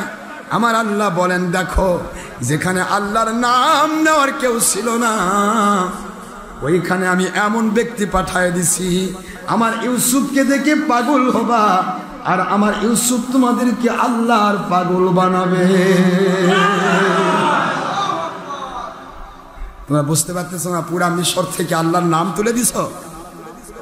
আল্লাহর নাম বানানো, নামতে মানুষের মুখে মুখে প্রচার করার জন্য আমি ইউসুফ সিদ্দিকুল্লাহকে মিশরে পাঠাই দিলাম। কেরান থেকে তার ভাইদের মধ্য দিয়ে, যা চলে যা, কি ভাইরা তোরা তলে পড়ে থাক, আর আমি তোর ইউসুফ ভাইকে কোথায় যাচ্ছি, তোমরা তো দুশ্মনী মেলা করলে, এখন ইউসুফ আলাইহিস সালামের অবস্থা কোথায়? তিনি চলে গেছেন। এবার কোথায় গেল? হানিফারের কথা মনে আছে আপনাদের? হানিফার হলো ইউসুফ আলাইহিস সালামের সেই দরবারের তত্ত্বাবধায়ক, যেটা ছিল মিস্টার কিতফির, অর্থাৎ যার নাম ছিল আজিজে মিশর। কি জোরে বলুন? আজিজে মিশরের পুরা রাজমহলের তত্ত্বাবধায়ক কে ছিল? হানিফার। হানিফার বলল, বাবাজি আমি আপনাকে দেখেই বুঝতে পেরেছি আপনি অনেক বড় মানের কেউ। আপনি যা কিছুই বলেন আমাকে শেষ সময় একটি কথা বলেন, আমি কোন ধর্ম মানব? আপনি আমাকে এই পুরা রাজমহলের ভিতরে, আমি আপনাকে এটুকু ভালোবাসি, আপনি আমাকে বাবা হিসেবে ডাকবেন, আমি আপনাকে সন্তান বানাতে চাই। সুবহানাল্লাহ। ইউসুফ সিদ্দিকুল্লাহ আলাইহিস সালাম বলেন, আপনি আমার বাবার মতোই তো। ঠিক আছে, তো বাবার মতো বললে বাবা, তো আপনি ইসলামের ব্যাপারটা নিয়ে আপনার চিন্তা চেতনা কি হবে? ওই বাবা এক খোদা ব্যাপারে আমি আগে শুনেছি, কিন্তু এ দেশে তো এক খোদার কথা বলা যায় না। তবে আমি এই আজ্ঞামহরদের যাবতীয় এমন খোদার যত রকমের এই দুশ্চরিত্রবাণী মানুষগুলো, এদের চরিত্র, এই দুশ্চরিত্রতা দেখে আমি সমস্ত আমন খোদার থেকে অন্তর থেকে মিশে দিয়েছি। আমি চাচ্ছি এমন এক খোদাকে মানতে চাই, যেই খোদার ভক্তরা আল্লাহ এবং খোদার পক্ষেই কাজ করবে, নিজেদের স্বার্থে মানুষের ক্ষতি করবে না। ইউসুফ সিদ্দিকুল্লাহ আলাইহিস সালাম বলেন, তাহলে আপনি পড়ে নেন আমার সাথে কালেমা লা ইলাহা ইল্লাল্লাহ। ইউসুফ সিদ্দিকুল্লাহ আলাইহিস সালাম। হানিফার বলতেছে, বাবা এই মরার সময় আপনি পরিচয় দিলেন? আমি তো প্রথম ঢুকতেই বলেছিলাম এ জিনিস কেনার জিনিস নয়। মনে আছে আপনাদের? কি বলেছি না এর আগে? হানিফা বলছে না যে দুনিয়ার সব অর্থ দিয়ে যদি কেনা হয়, তবু এই ছেলেকে কেনার মতো ছেলে নয়। যারা বলুন সুবহানাল্লাহ। আমি তো আগেই বলেছিলাম কেনার মতো সম্পদ আপনি না, দুনিয়ার সব দিয়ে আপনাকে কেনা সম্ভব নয়। আপনি আজকে পরিচয় দিচ্ছেন আমার মরার সময়। ইউসুফ আলাইহিস সালাম বলেন, আমার পরিচয় দেওয়ার মতো আদেশ আমার মালিকের পক্ষ থেকে আসে নাই। মালিকের পক্ষ থেকে যখন পরিচয় দেওয়ার আদেশ আসবে, তখন আমার জীবন চলে গেলেও আমি পরিচয় দিতে বাধ্য। যারা বলুন সুবহানাল্লাহ। কিন্তু আপনি যেহেতু নিজের থেকে বলছেন আপনি একজন মালিককে মানতে চান, একজন খোদাকে মানতে চান, ঠিক আছে, আপনি এখন পড়ে নেন কলেমা, কারণ এক মালিক আল্লাহ ছাড়া আর কেউ নেই। যারা বলুন সুবহানাল্লাহ। আর ইউসুফ সিদ্দিকুল্লাহ সে হচ্ছে আল্লাহর নবী। বলে, বাবা আপনি যখন শিশুকালে ঢুকছেন এই রাজমহলে, সেদিনেই বুঝতে পেরেছি আপনি আল্লাহর নবী। পড়ে নিলাম কলেমা। যেই মাত্র হানিফার কলেমা পড়ে নিয়েছে, আমার আল্লাহর কুদরতি আওয়াজ হয়ে গেল, ইউসুফ সিদ্দিকুল্লাহ আলাইহিস সালাম, ওনাকে আমি মুসলমান বানায়া জান্নাতি বানাবো। এই জন্যই তো আপনাকে তার মুমূর্ষকালে আমি তার সামনে তুলে ধরেছি। এখন ওনাকে জান্নাতি কায়দায় দাফন করা হোক। সুবহানাল্লাহ। কালেমা পড়তে পড়তে আল্লাহর বান্দা হানিফার বিদায় হয়ে চলে গেলেন। মিস্টার প্রতিফার তিনি আসতেছেন, নাম তার আজিজে মিশর। এসে বলতেছে, ইউসুফ উনি তো ইন্তেকাল করলেন, এখন সমস্যা একটাই থাকলো, এই রাজমহলের দায়িত্ব কে পালন করবে? হানিফার আগেই বলে দিয়েছিলেন, এই রাজমহলের দায়িত্ব পালন করার জন্য ইউসুফের চাইতে বেশি জ্ঞানী আর কেউ না। আস্তে আস্তে পোস্ট বাড়তেছে না? জোরে বাড়তেছে কি না? বাড়তেছে। কষ্ট হচ্ছে নাকি আপনার?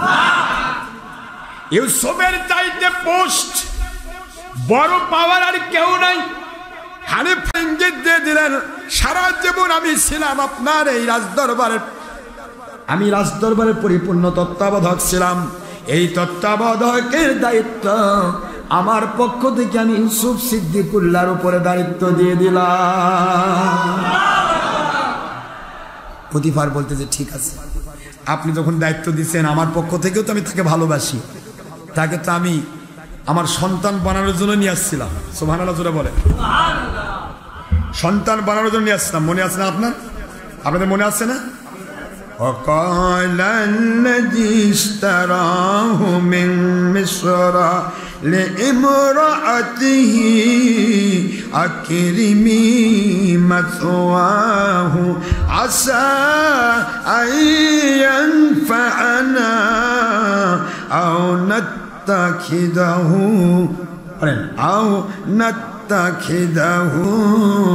ولدا।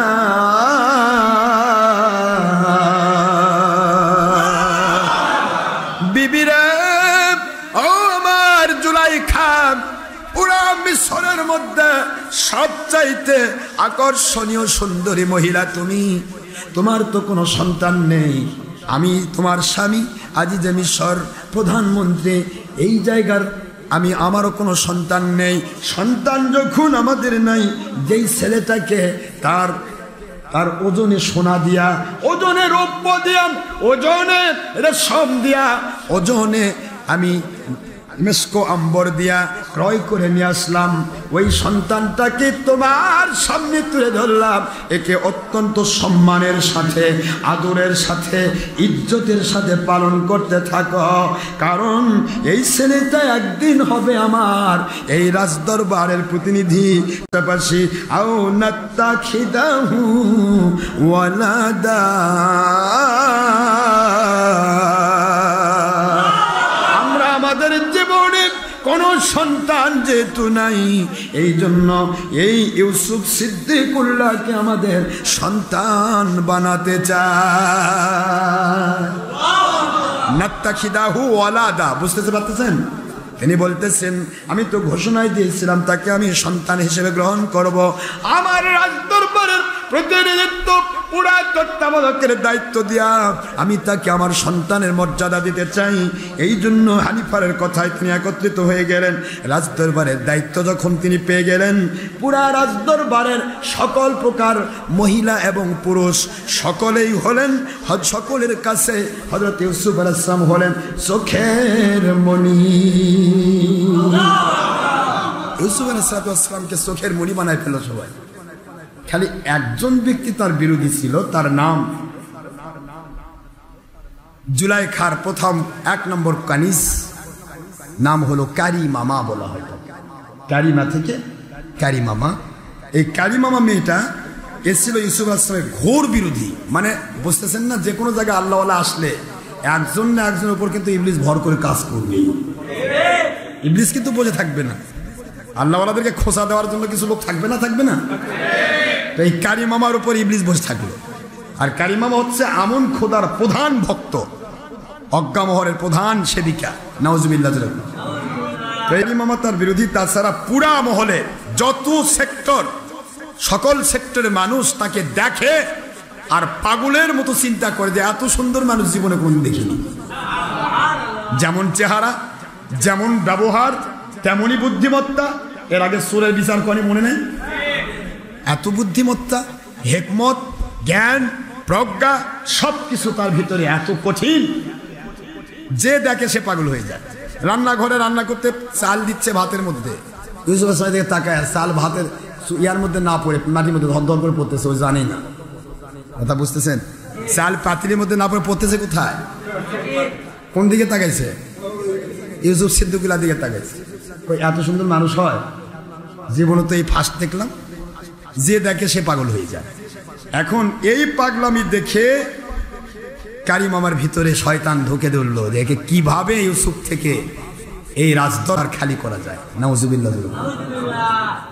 এখন সে হলো ইউসুফ এমন এক ব্যক্তি, মহিলা, ওই দরবারের ভিতরে যতগুলি কানিজ ছিল, কানিজ বলেন তো, যতগুলি গোলাম মহিলা ছিল, বাদী, ক্রয়কৃত, তাদের মধ্যে এই কানিজ কারিমামা সে ছিল লিডার, বুঝতে পারতেছেন? সে যা বলতো তাই পুরা দরবারের সকল কানিজ করতে হতো, এই লিডার পজিশনে সে ছিল। তো সে বিভিন্ন ষড়যন্ত্র চালাতে লাগলো, কোনো ষড়যন্ত্রের কাজ হলো না, হাজার ষড়যন্ত্র করেছে।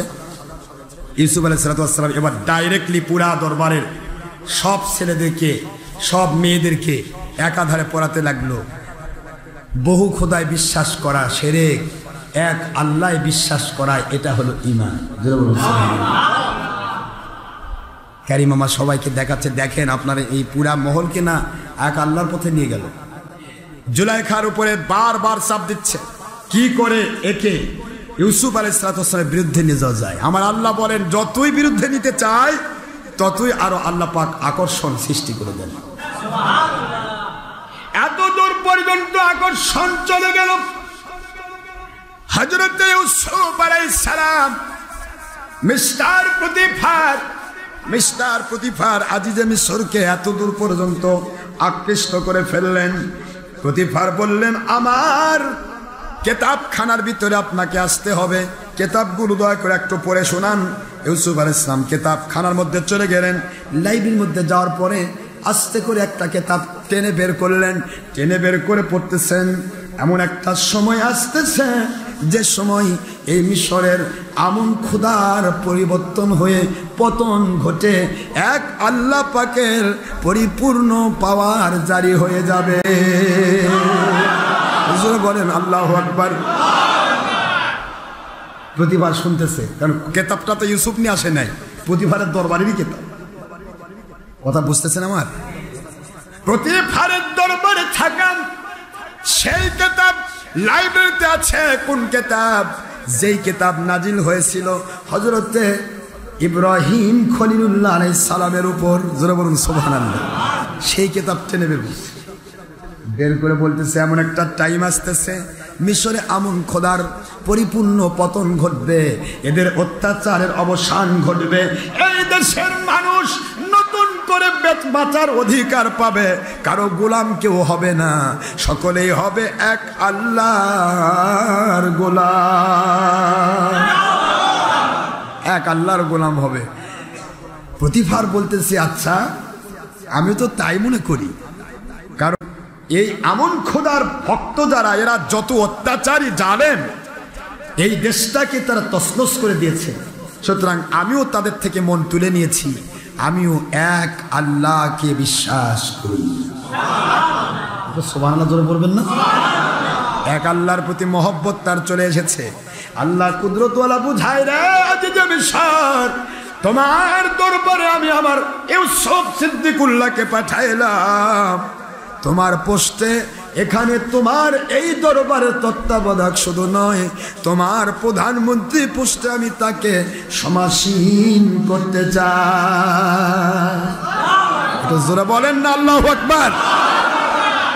পাওয়ার কার? যে দেশে আল্লাহর নাম নিলে মানুষকে জবাই করা হতো, যে দেশে এক আল্লাহর কথা বললে আগুন দিয়ে পুড়ে মারা হতো, সেই দেশের প্রধানমন্ত্রী বলতেছে আমি এক আল্লাহকে বিশ্বাস করি। ব্যাপার ঘটে গেলে ইউসুফ আলাইহিস সালাম চিন্তা করলেন, তো আবার পেয়ে গেছি, আমার আল্লাহর কুদরত থেকে শুধু অর্ডার হওয়া বাকি আছে, কখন আমি মানুষকে বুঝাবো, কোন সময় আমি কলেমা পড়াবো। সুবহানাল্লাহ জোরে কোন। কিন্তু আল্লাহর অর্ডার ছাড়া তো প্রকাশ দেওয়ার অধিকার নাই। নবী রাসূল আলাইহিস সালামগণ ওহী ছাড়া কোনো কথা বলেন না, ওহী ছাড়া তো কোনো কথা বলেন না। যাই হোক, এখানে অনেক ব্যাপার ঘটে গেল। ইউসুফ আলাইহিস সালামকে তিনি বললেন, ঠিক আছে ইউসুফ, বুঝতে পেরেছি, বলো তো এই জায়গাতে তুমি ছোট মানুষ, মাত্র তোমার বয়স মাত্র 12-14 বছর, এই সময়ে তুমি কি বুঝলে এই মিশর দেশে এক আল্লাহর রাজত্ব আসবে? উনি বলেন অবশ্যই আসবে। তবে আমি বুঝতে পেরেছি তুমি এক আল্লাহর পক্ষে, কিন্তু তুমি ঘূর্ণাক্ষরেও জুলাইখার কাছে কথা বলতে যেও না। জুলাইখা কিন্তু পরিপূর্ণ তার পুরা একটা ঘরই সে রিজার্ভ করেছে আমন খোদার মূর্তি দিয়া। কথা কি বুঝতে পেরেছেন? পুরা ঘর মূর্তি দিয়ে ভরা। জুলাইখা যদি কথা জানে যে তুমি এক আল্লাহর ভক্ত, তাহলে কিন্তু জুলাইখা খেপে যাবে, তোমার উপরে বিভিন্ন রকমের নির্যাতন চালাবে। সুতরাং এদেশে এমন একটা আইন প্রধানমন্ত্রীর পাওয়ারও যেমন, প্রধানমন্ত্রী স্ত্রীর পাওয়ারও, এর কথা করছেন না কেন, স্ত্রীর পাওয়ারও তেমন। স্ত্রী যদি কোনো কথা বলে সেটা প্রধানমন্ত্রী রদ করবে না, প্রধানমন্ত্রী কোনো কথা বললে স্ত্রী রদ করবে না। কথা কি বোঝা গেছে? সেই আইনের আওতাভুক্ত। তো জুলাইখার বিষয়টা নিয়ে উনি বুঝাই দিলেন এবং এক কথা তিনি পেয়ে গেলেন যে আসলে এখানে আল্লাহর কথা বলা সহজ, কিন্তু পুরা দরবারের মানুষ কিন্তু আল্লাহর পক্ষে অলরেডি কিন্তু আল্লাহওয়ালা হয়ে গেছে। মাঝখানে শয়তান কারিমামার উপর ভর করে জুলাইখাকে বিভিন্নভাবে প্রতারিত করতে শুরু করল। লাস্ট ফিনিশিংয়ে জুলাইখা একটা চাল চালালো। এই চালের ভিতরে আমার আল্লাহর কুদরত বলতেছে কি চাল চালালো, চালেরটা কথা শোনেন। وراودته التي هو في بيتها عن نفسه وغلقت الأبواب।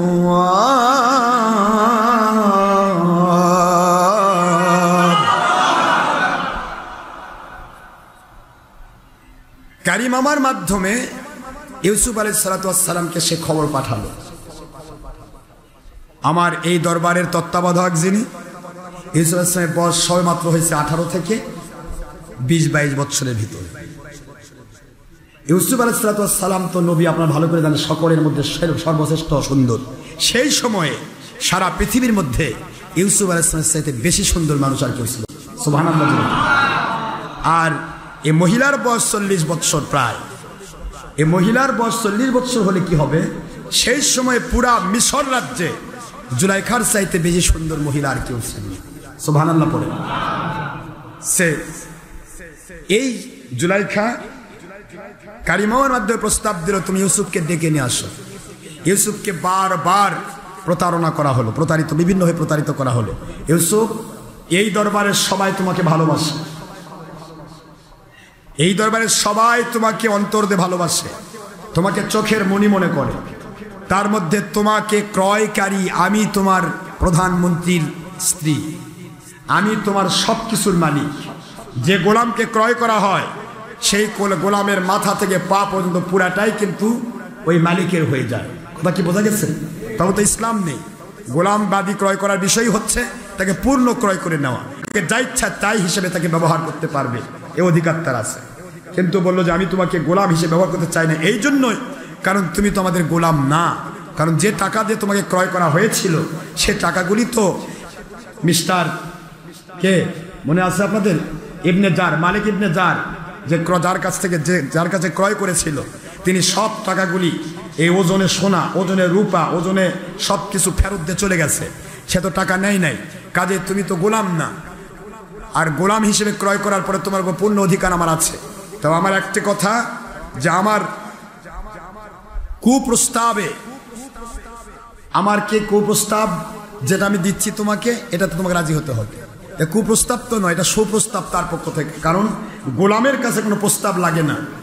একটা যখন গোলামবাদী ক্রয় বিক্রয় হতো, তখন যে বাদী ক্রয় করা হতো, ওই বাদীটা যে ক্রয় করতো পুরুষ মানুষ, সেটা তার স্ত্রী হিসেবেই ব্যবহার করতো। কথা কি বলেছেন? আবার যেই গোলামকে কেউ ক্রয় করতো, সেই গোলামকে ওই বাড়ির মহিলা তাকে স্বামীর মতো ব্যবহার করতো। নাউজুবিল্লাহ। এরকম সেই সময়ের সে আইন ছিল। তো এখানে তো তার উপরে এমনিই তার অধিকার। তারপরও ইউসুফ আলাইহিস সালাম যেহেতু অত্যন্ত সম্ভ্রান্ত, তার জিন্দেগি চলার পথই আলাদা, তিনি কোনোদিন কোনো নারীর দিকে চোখ তুলে তাকান না। সুবহানাল্লাহ পড়বেন না জোরে? এই অবস্থা দেখে কোনো ক্রমেই ডাইরেক্ট প্রস্তাব দেওয়ার সাহস সে পায়নি, গোলাম হিসেবে ব্যবহার করার কোনো রকমের সাহস সে পায়নি। কিন্তু অনেক প্রস্তাব দেওয়ার পর ইউসুফ আলাইহিস সালাম বললেন, দেখেন আমি এখানে এসেছি আজিজ মিশরের গোলাম হিসেবে। আজিজ মিশরের কোনো রকমের ক্ষতি হোক, তার কোনো দিক থেকে আজিজ মিশরের সামান্যতম, এই প্রধানমন্ত্রীর সামান্যতম খেয়ানত হোক, এমন কাজ করা আমার পক্ষে সম্ভব নয়। যারা বলুন সুবহানাল্লাহ। ইউসুফ আলাইহিস সালামের অবস্থা দেখে সে বুঝতে পারলো এ তো কোনো ক্রমে মানবে না। লাস্টে 3 নম্বর, এবার তৃতীয় নম্বর প্রচেষ্টা চলছে। কারিমা বলল, আপনাকে আপনার ক্রয়কারী যিনি মালিক তিনি আপনাকে ডেকেছেন। কোথায় ডেকেছেন? সপ্ত দরজা ভেদ করে। খুব বোঝার চেষ্টা করেন। আমি আপনাদের আগে বলেছি জুলাইখার ঘর ছিল 7টা দরজা ভেদ করে, 7টা ঘর, এরকম ঘর তালা মারলো, আবার আরেক ঘর তালা মারলো, আরেক ঘর তালা মারলো, এবার 7টা ঘরে তলাবদ্ধর পরে ফিনিশিং 8ম নম্বর ঘর যেটা, সেই ঘরেতে জুলাইখা থাকতো। কথা কি বোঝা গেছে? এই তালাগুলি ছিল অত্যন্ত দামি তালা, তালাবদ্ধ করে নিয়ে একবারে জুলাইখার ঘরে নিয়ে যাওয়ার। আর জুলাইখার ঘর থেকে আবার সাইডে একটা ঘর ছিল হুজরার মতো, ওখানে ভিতরে কারিম মামা ঢুকে গেল তালা মেরে। কারিম মামার মাধ্যমে ইউসুফ আলাইহিস সালাম, তিনি গোলাম, তাকে ডেকেছে নিশ্চয়ই কোনো পরামর্শের জন্য, কোনো কথা বলার জন্য, যেহেতু তত্ত্বাবধায়ক, কোনো দায়িত্ব থাকতে পারে, কোনো কাজ থাকতে পারে, এই কাজের দায়িত্ব আঞ্জাম দেওয়ার জন্য তিনি কি করলেন, ডাকে সাড়া দিলেন, গেলেন। সব দরজা আগেই দেখাই দেওয়া হয়েছিল, হযরতে ইউসুফ আলাইহিস সালামকে দেখাইছিল হানিফার, মনে আছে আপনাদের? গোটা দরবারে সব তিনি তন্নতনকে ঘুরাই দেখাইছেন যে এই যে 7টা দরজা ভেদ করে ইউসুফ জুলাইখার ঘরে ঢুকতে হয়। জুলাইখার ঘরে যদি জুলাইখা ঢুকতে না দেয়, স্বয়ং প্রধানমন্ত্রী আজিজ মিশরও ঢোকার সুযোগ পান না। সুবহানাল্লাহ পড়বেন না জোরে? কারণ এই 7টা দরজার চাবি তার কাছে থাকে। কার কাছে থাকে জোরে কোন? না, কার কাছে থাকে? জুলাইখার কাছে থাকে। 7ম দরজা ভেদ হচ্ছে, প্রথম দরজা যাওয়ার আগেই রাজমহলে জুলাইখার মামাতো বোন এসেছে বেড়াতে। এই মামাতো বোনের একটা ছেলে মতন তোর মেয়ে, মামাতো বোনটার নাম ছিল কিচেন, আর এই ছেলেটার নাম ছিল আপনার ছেলে বা মেয়ে হবে, যাই হোক। এই কিচেনের একটা মেয়ে বা ছেলে যে কোনো একটা, যেহেতু শাহিদা শব্দ ব্যবহার করা হয়েছে, এখানে পুরুষ ব্যবহার করা হয়েছে, তাদের ছেলেই হবে। কোরআনের ভাষা শাহিদা, তা শাহিদ শব্দের অর্থ হলো পুরুষ সাক্ষী। কথা কি বোঝা যাচ্ছে আমার? তো এখানে পুরুষ সাক্ষী, সেই হিসেবে এই মামাতো বোন, এই বোনের একটা ছেলে বা মেয়ে যেই হোক, ছোট্ট একটা মেয়ে, 4 মাস বয়স। কয় মাস বয়স যেরকম? ইউসুফ আলাইহিস সালাম যখন যাচ্ছেন, ও চূড়ান্ত বেগে কাঁদছে, চূড়ান্ত বেগে কাঁদছে 4 মাস বয়সের সন্তানটা। তো কাঁদা দেখি ইউসুফ আলাইহিস সালাম বলছে, ব্যাপার কি, এ সন্তান কাঁদে কেন? তো মামাতো বোন বলছে, জানি না কেন কাঁদছে, কোনো সময় তো কাঁদে না, হঠাৎ করে কান্না শুরু করছে। ইউসুফ আলাইহিস সালাম বুঝতে পারলেন, তিনি বললেন, নিশ্চয়ই ভিতরে কোনো সমস্যা হতে যাচ্ছে, এই সন্তান নিষ্পাপ, যার কারণে আল্লাহর কুদরত থেকেই সে বুঝতে পেরে কাঁদছে। যারা বলুন সুবহানাল্লাহ। তো যাই হোক, ইউসুফ আলাইহিস সালাম আস্তে করে তার মাথায় হাত দিয়ে দিল, যে মাত্র হাত দেওয়া কান্না বন্ধ হয়ে গেল। 4 মাস বয়সী শিশু, এর কান্না বন্ধ করে দিয়ে ইউসুফ আলাইহিস সালাম প্রথম দরজা ঢুকে পড়লেন। ঢোকার সাথে সাথে দেখা যাচ্ছে দরজা বন্ধ হয়ে গেল। দরজা বন্ধ হয়ে যাওয়ার পরে তালাবদ্ধ হয়ে গেল। এই কারিমামা, ষড়যন্ত্রকারী মহিলা, এ শয়তানের চক্রান্তের আওতায় পড়ে দরজা প্রথম বন্ধ করে দিলেন। দিয়ে তাকার ইউসুফ আলাইহিস সালাম, কেন দরজা বন্ধ করা হচ্ছে? বলে, আপনার মালিকের আদেশ। ইউসুফ আলাইহিস সালাম মালিক কে? কে মালিক? একদিকে আল্লাহ মালিক, আরেকদিকে যে কিনে নিয়ে আসতেছে এরা মালিক মনে করতেছে। ঠিক আছে, মালিকের যখন আদেশ, এখানে তো আর কিছু করার নেই, ঠিক আছে, বন্ধ কর। আর আল্লাহর ওলিগণ বা নবী রাসূলগণ, তারা প্রত্যেকটা জায়গায় কিন্তু প্রতিটা মুহূর্তই চিন্তা করে, যত বিপদই আসুক, ও বিপদ আমার কাছে পানির মতো, কারণ আমার মালিক আমার সাথে। এখানে কোনো কিছু মনে করে কি কেউ? কারণ শয়তানের চক্রান্ত আসলে কি দুর্বল। ইন্না কাইদাশ শাইতানি কানা দাঈফা, ইন্না কাইদাশ শাইতানি কানা দাঈফা। শয়তান যত বড়ই চক্রান্ত করুক, এই চক্রান্তটা অতীব দুর্বল। এই দুর্বল চক্রান্ত কিরকম? আল্লাহ পাক বলতেছেন, মাথালুহুম কামাথালিল আনকাবুত। মাকড়াসার জাল যেরকম বনে সারা বছর ধরে, মাকড়াসা কি ফ্রিজ জাল বনে না? কি ব্যাপার, কি মন খারাপ নাকি আপনার? মাকড়াসার জাল বুনতে সময় লাগে না? লাগে না? গোটা বাড়ি মাকড়াসার জাল দিয়ে বুনাইছে, সারা বছর ধরে বুনালো, এদিকে এদিকে দিয়ে মাকড়াসার জাল বুনাইছে। বাড়ির মালিক দেখে ভয় পাইলে হবে? গোটা বছর ধরে মাকড়াসার জাল বুনাইছে। বাড়ির মালিক যদি 2 দিকে 2 ঝাড়ুর বাড়ি দেয়, গোটা বৎসরের মেহনত শেষ। কথা ঠিক না? মালিক ধরে মাকড়াসা বৎসর ধরে জাল বুনাইছে, আর মালিক ঝাড়ুর বাড়ি দিয়ে। আমার আল্লাহ বলছেন, মাথালুহুম কামাথালিল আনকাবুত। আরে শয়তানের চক্রান্ত মাকড়াসার জালের মতোই দুর্বল। সুবহানাল্লাহ বলেন। ওরা সারা দুনিয়া হাজার রকমের মিটিং করবে, সিটিং করবে, এ করবে, সে করবে, ঘুষ দিবে, মুষ দিবে, বেলা কিছু করবে, ওদের জান বার হয়ে যাবে। সকল ষড়যন্ত্র এক জায়গায় করে মাকড়াসার জাল, আর আল্লাহর ওলিরা আল্লাহর নাম নিয়ে সামনে এগিয়ে যাবে, জুতার বাড়ির মতো, ঝাড়ুর বাড়ির মতো মুহূর্তের মধ্যে সমস্ত চক্রান্ত ধূলিসাৎ হয়ে যাবে।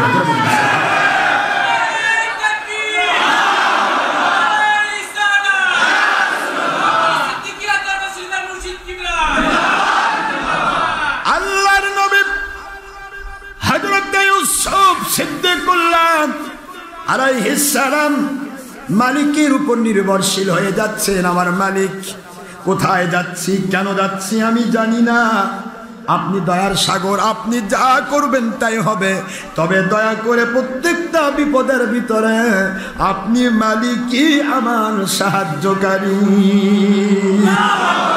আমার মালিক কেন ডেকেছে জুলাইখা জানতে চাই না, কি ব্যাপার ঘটতে যাচ্ছে তাও জানতে চাই না। আপনি মালিকের উপর নির্ভরশীল হয়ে আমি আমার রাস্তায় পা বাড়ালাম। প্রথম দরজা বন্ধ হয়ে গেল, দ্বিতীয় ঘরে ঢোকা হলো, দ্বিতীয় দরজা বন্ধ হয়ে গেল, তৃতীয় ঘরে ঢোকা হলো, তৃতীয় দরজা বন্ধ হয়ে গেল, চতুর্থ দরজা পার হলো, পঞ্চম দরজা পার হলো, ষষ্ঠ দরজা পার হলো, সপ্তম দরজা পার হওয়া হয়ে গেল, সপ্তম দরজা পার হয়ে অষ্টম নম্বর রুম, বিশাল বড় রাজমহল, চতুর্দিক থেকে শুধুমাত্র ছবি আর ছবি, মূর্তি আর মূর্তি। নাউজুবিল্লাহ। এমন ভাবে মূর্তি তৈরি করেছে জুলাইখা, পুরা ঘরটা আয়নার মতো স্বচ্ছ, আর প্রত্যেকটা জায়গায় বিভিন্ন রকমের অরুচিকর এবং ইউসুফ জুলাইখার ভিতরে প্রণয়ের ভিত্তিতে বিভিন্ন রকমের মিথ্যা যাবতীয় ছলচাতুরিপূর্ণ যাবতীয় বিভিন্ন ব্যঙ্গচিত্র আঁকিয়ে রাখা হয়েছে। আল্লাহর নবীর যেদিকেই তাকান সেদিকেই শুধুমাত্র আপত্তিকর ছবিগুলো চোখে পড়ে। নবী, আল্লাহর নবী নিচের দিকে চোখ দিয়ে মালিকের দিকে নির্ভরশীল হয়ে গেলেন। লক্ষ্য করে দেখা যায় সেই সময় মিশরের সবচেয়ে সুন্দরী মহিলা এত সাজ সেজেছে, মাথা থেকে পা পর্যন্ত সেজে গুজে সে পরিপূর্ণ, এমন একটা অত্যন্ত চচ্চরিত্র, অত্যন্ত আকর্ষণীয় হয়ে গেছে। আল্লাহর নবী প্রথম দৃষ্টি দিলেন, পরের দৃষ্টিটা নিচের দিকে নিয়ে নিলেন। আল্লাহর কুদরতের দিকে মুতাওয়াজ্জহ হয়ে মালিকের কাছে দোয়া করে। মালিক রব্বুল আলামিন তিনি হযরতে ইউসুফ আলাইহিস সালাতু ওয়াস সালামের কাছে জিবরাইল আমিন আলাইহিস সালামকে পাঠায়া দিলেন। কি ঘটবে মহান আল্লাহ দয়া করলে ইনশাআল্লাহ সামনে জুমাতে বলা হবে। রাওয়াদাতুল্লাতী হুয়া ফি বাইতিহা আন নাফসিহি ওয়া গাল্লাকাতিল আবওয়াব। আল্লাহ বলেন মহিলা তাকে আকৃষ্ট করার জন্য ওই জুলাইখা স্ত্রী তার ঘরে সপ্তম দরজা ভেদ করে গল্লাকাতিল আবওয়াব, আবওয়াব হলো বাবের বহুবচন, একটা দরজা যদি থাকতো একটা বাব হতো, গল্লাকাতিল বাব হতো, কিন্তু গল্লাকাত মানে বন্ধ করে দেওয়া হলো, আবওয়াব মানে দরজা সমূহ। বুঝতে পারতেছেন? সপ্তম দরজা বন্ধ করে দেওয়া হলো, গল্লাকাতিল আবওয়াব। ক্বালাত হাইতালাক, মহিলা বলতেছে ইউসুফ সিদ্দিকুল্লাহ এই দরবারের, এই পুরা রাজমহলের পরিপূর্ণ তত্ত্বাবধায়ক আপনি। তত্ত্বাবধায়কের দায়িত্ব, তাকে যে দায়িত্ব দেওয়া হয় এই দায়িত্ব পালন করা আপনার দায়িত্ব হয়ে যাবে। আজকে আপনাকে কেন এই ঘরে ডাকা হয়েছে নিশ্চয়ই বুঝতে পারতেছেন। হাইতালাক আপনাকেই বলা হচ্ছে। ক্বালা মাআযাল্লাহ,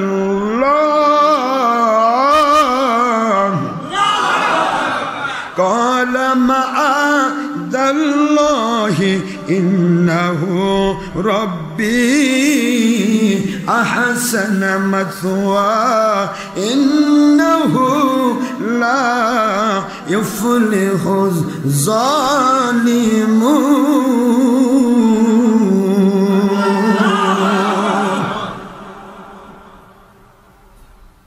সূরাতুল ইউসুফ আলাইহিস সালামের 23 নম্বর আয়াত। ইনশাআল্লাহ যদি আল্লাহ তৌফিক দেন আগামী জুমাতে তাফসীর হবে। আর আপনাদেরকে ইবাদতের দাওয়াত দেওয়া হচ্ছে আগামী জুমা দিন গত রাত, বৃহস্পতিবার দিন গত রাত, জুমা রাত, রজব মাসের প্রথম বৃহস্পতিবার। কেন বুঝেন তো নাকি? না আপনাদের জানা নেই? হ্যাঁ, জানা থাকার কথা। এটা লাইলাতুর রগায়েব, মনে থাকবে? লাইলাতুল রজবুল হারাম মাসের প্রথম জুমারাত লাইলাতুল রগায়েব, যেই রাত্রিতে নবীজি পাক সাল্লাল্লাহু আলাইহি ওয়াসাল্লাম হযরত আব্দুল্লাহ আলাইহিস সালাম এর চুমার মধ্য দিয়ে আম্মাজান আমিনা আলাইহিস সালামের ভিতরে নূরে মুহাম্মদী আল্লাহ পাকের পক্ষ থেকে ট্রান্সফার হয়েছিল। সেই রাত্রি লাইলাতুল রগায়েব। এই লাইলাতুল রগায়েব সম্পর্কে হযরত আহমদ বিন হাম্বল রাহমাতুল্লাহ আলাইহি সহ সকল ইমামগণ এবং উলিয়া উলিয়াগণ আব্দুল কাদের জিলানী রহমতুল্লাহ আলাইহি, তারপরে বাংলাদেশের জনপুরি রহমতুল্লাহ আলাইহি, কারামতুল্লাহ জনপুরি রহমতুল্লাহ আলাইহি, হযরত মুঈনুদ্দিন চিশতি আজমিরি সানজি রহমতুল্লাহ আলাইহি, ওনারা সকলেই বলেছেন যে লাইলাতুল রাগায়েব যদি না হতো আমার নবীজি পাক সাল্লাল্লাহু আলাইহি সাল্লাম তিনি মাতৃগর্ভে আসতেনও না, পৃথিবীতে আখির রাসূল আসতো না। সুতরাং পৃথিবীর কোনো আমল, কোনো আকীদা, এমনকি কোরআন নাজিল হওয়া, এমনকি জুমা ঈদ কিছুই আসতো না। এই জন্য লাইলাতুল রাগাবের রাতটা হচ্ছে ঈদুল ফিতর, ঈদুল আজহা রাত, এমন শবে কদর, শবে বরাত সকল রাতের চাইতে উত্তম রাত। জোরে বলুন সুবহানাল্লাহ। সুতরাং এই রাত্রিতে আপনারা সকলে ইবাদত করবেন, বন্দেগী করবেন, আল্লাহর সন্তুষ্টির জন্য আপনারা আল্লাহর সন্তুষ্টির জন্য ইবাদত বন্দেগী করার চেষ্টা করবেন। কারণ ওই দিন আমাদের আবার মাহফিল আছে যেহেতু ফুলবাড়িতে, ওই দিন এখানে যেহেতু আমাদের এখানে জাগরণ করা সম্ভব হবে না, তারপরেও যারা জাগরণ করবেন করতে পারবেন, এবং যারা আমল করবেন সারা রাত। জুমার রাত তো এমনি ঈদের রাত তো এমনিই তো উপকারী। সাপ্তাহিক ঈদের দিন কি জুমার দিন না? বুখারী শরীফ হাদিস, তিরমিজি হাদিস, মিশকাতের হাদিস, সাপ্তাহিক ঈদের দিন জুমার দিন, এবং এই জুমার ঈদের দিন হচ্ছে ঈদুল ফিতর, ঈদুল আজহার চাইতে উত্তম দিন। সুবহানাল্লাহ বলেন। সুতরাং ঈদুল ফিতর, ঈদুল আজহার রাতে যদি আমল করলে, যদি কিয়ামতের দিন ইয়াউমা লা ইয়ামুত কলবুহু ইয়াউমা তামুতুল কুলুব, যেই দিন সকল অন্তর মরবে, ওই যারা ঈদের রাত জাগরণ করে ওই দিন তারা মরবে না। সুবহানাল্লাহ। অর্থাৎ আল্লাহ পাক তাদেরকে কুদরত থেকে সাহায্য করবেন। সেই রাত্রি আপনারা সম্ভব হলে জাগরণ করার চেষ্টা করবেন এবং ইবাদত বন্দেগী করবেন। নামাজ পড়বেন, 2 রাকাত নফল নামাজ পড়বেন আল্লাহর সন্তুষ্টির জন্য, অথবা কোরআন শরীফ তেলাওয়াত করবেন, অথবা আপনার জিকির ফিকির করবেন, মিলাদ শরীফ পড়বেন, এইগুলি করে করবেন। আমি আপনাদেরকে যে কথা এর আগে প্রথম কথা যেটা বলেছিলাম সেটা হলো হযরতে আমাদের মুঈনুদ্দিন চিশতি রহমতুল্লাহ কথা বলতেছিলাম। মুঈনুদ্দিন চিশতি রহমতুল্লাহ এসে কারোর উপর জুলুম করেননি। তিনি এক কথায় আজমির শরীফ আসা পর্যন্ত 90 লক্ষ মতান্তরে 1 কোটি হিন্দু তাকে দেখতে পেয়েছিল। এই দেখা হিন্দুগুলো সবাই কলেমা পড়ে মুসলমান হয়ে গেছে। আল্লাহর ওলিদের চেহারা দেখে তাকিয়ে নন মুসলিমরা মুসলমান হয়ে যায়। সুবহানাল্লাহ পড়বেন না জোরে? আল্লাহ পাকের দয়া। আর আমাদের মতো 2 নম্বর মুনশিকের ওয়াজ শুনে মুসলমানরা দ্বিধা বিভক্ত হয়ে মুসলিম থেকে কেটে নবীর দুশমন হয়ে বেঈমান হচ্ছে। কথা ঠিক না? আসেন, মহান আল্লাহ আমাদের সবাইকে বোঝার তৌফিক দেন। আমার সম্মানিত প্রশাসনের ভাইয়েরা, আমাকে চেনার জন্য আপনাকে চিনতে হবে। এই বাংলার জন্য ইসলাম নিয়ে এসেছেন আল্লাহর ওলিরা। সেই ওলিদের ইসলাম যা ছিল সেই ইসলামের পক্ষে আমি কথা বলি, আর ওলিদের ইসলামের বিরুদ্ধে যারা, এরাই হলো জঙ্গি সন্ত্রাসী। সুতরাং জঙ্গি সন্ত্রাসী ধর্মের লেবেলধারী বেঈমান যারা, তাদের সাথে আমাদের কোনো আপোষ নাই। এতে জেল হোক, জুলুম হোক, জরিমানা হোক, ফাঁসি হোক, যেখানে যাওয়া লাগুক সব রাজি। কিন্তু বাতিল 72 ফেরকা নবীর দুশমনের সাথে আপোষ নেই। ঠিক না বা ঠিক করে বলেন না কেন? ঠিক না বা ঠিক? কারণ হযরত হোসেন রাদিয়াল্লাহু আনহুর জীবনের চাইতে কি আমাদের জীবনের দাম বেশি নাকি? হোসেন রাদিয়াল্লাহু আনহু যদি জান দিয়ে দেয় নবীর পক্ষে, আল্লাহর পক্ষে, এজিদ বাহিনীর সাথে আপোষ না করেন, আমি গুনাহগার কে? আমি এজিদের কাছে আপোষ করবো আর হোসেনের সাথে দুশমনি করব? কি তাই করবো নাকি আমরা? কোনোদিন নয়। জীবন চলে যাবে, কোনোদিন বাতিলের সাথে আপোষ হবে না। বাতিল দিকে চিনে রাখুন। এজিদ বাহিনী নামাজ রোজা হজ জাকাত সব করবে, কিন্তু নবীর দুশমনি করবে। মনে থাকবে তো এটা? তো আমরা সেই ওলিদের পথে কাজ করতে চাই। আল্লাহ পাকের দয়ায় আল্লাহর ওলিদের সেই নিসবত আছে বলেই আমাদের কাছে প্রায় হিন্দু মানুষ মুসলমান হচ্ছে, আলহামদুলিল্লাহ। প্রায় নন মুসলিম মুসলিম হচ্ছে। অন্য গ্রুপের অনেক মানুষ এসে আমাদের কাছে তাও বায়াত হচ্ছে। এ পর্যন্ত আজকেও বিভিন্ন গ্রুপের মানুষ এসেছে, যারা বিভিন্ন গ্রুপে থাকেন, বিভিন্ন দলে থাকেন ধর্মের নামে, তারা কিন্তু অনেকেই আল্লাহর রহমত ধীরে ধীরে বুঝতে পেরে, সত্য বুঝে তারা আল্লাহর সন্তুষ্টির পথে বায়াত হয়ে যাচ্ছে, আলহামদুলিল্লাহ। জোরে বলুন। আমাদের দায়িত্ব কারোর উপর জুলুম করা নয়। আমরা কাউকে জুলুম করব না, কোনো বাতিলের সাথে আপোষও করব না। আমরা সত্য কথাটা বলবো। যার ভিতরে হেদায়েতের বাতি লাগা আছে, ইনশাআল্লাহ একটা কাঠি ধরে দিলেই বাতি জ্বলে যাবে, ঠিক না? আর হেদায়েতের বাতি যদি জ্বলা না থাকে, ধর্মের লেভেলে বেঈমানি হয়ে যদি সে ব্যক্তি নেশাগ্রস্ত হয়, তাকে তো বোঝানো যাবে না। কারণ যদি আপনি ঘুমের ভান করে থাকেন, সারা রাত ডাকলেও আপনি জাগবেন না, কথা ঠিক না? কিন্তু ঘুমের ভিতরে থাকলে আপনাকে ডেকে তোলা সম্ভব। আমরা ঘুমের মানুষকে জাগাতে চাই, ঘুমের ভানকারীকে জাগাতে চাই না, ঠিক না?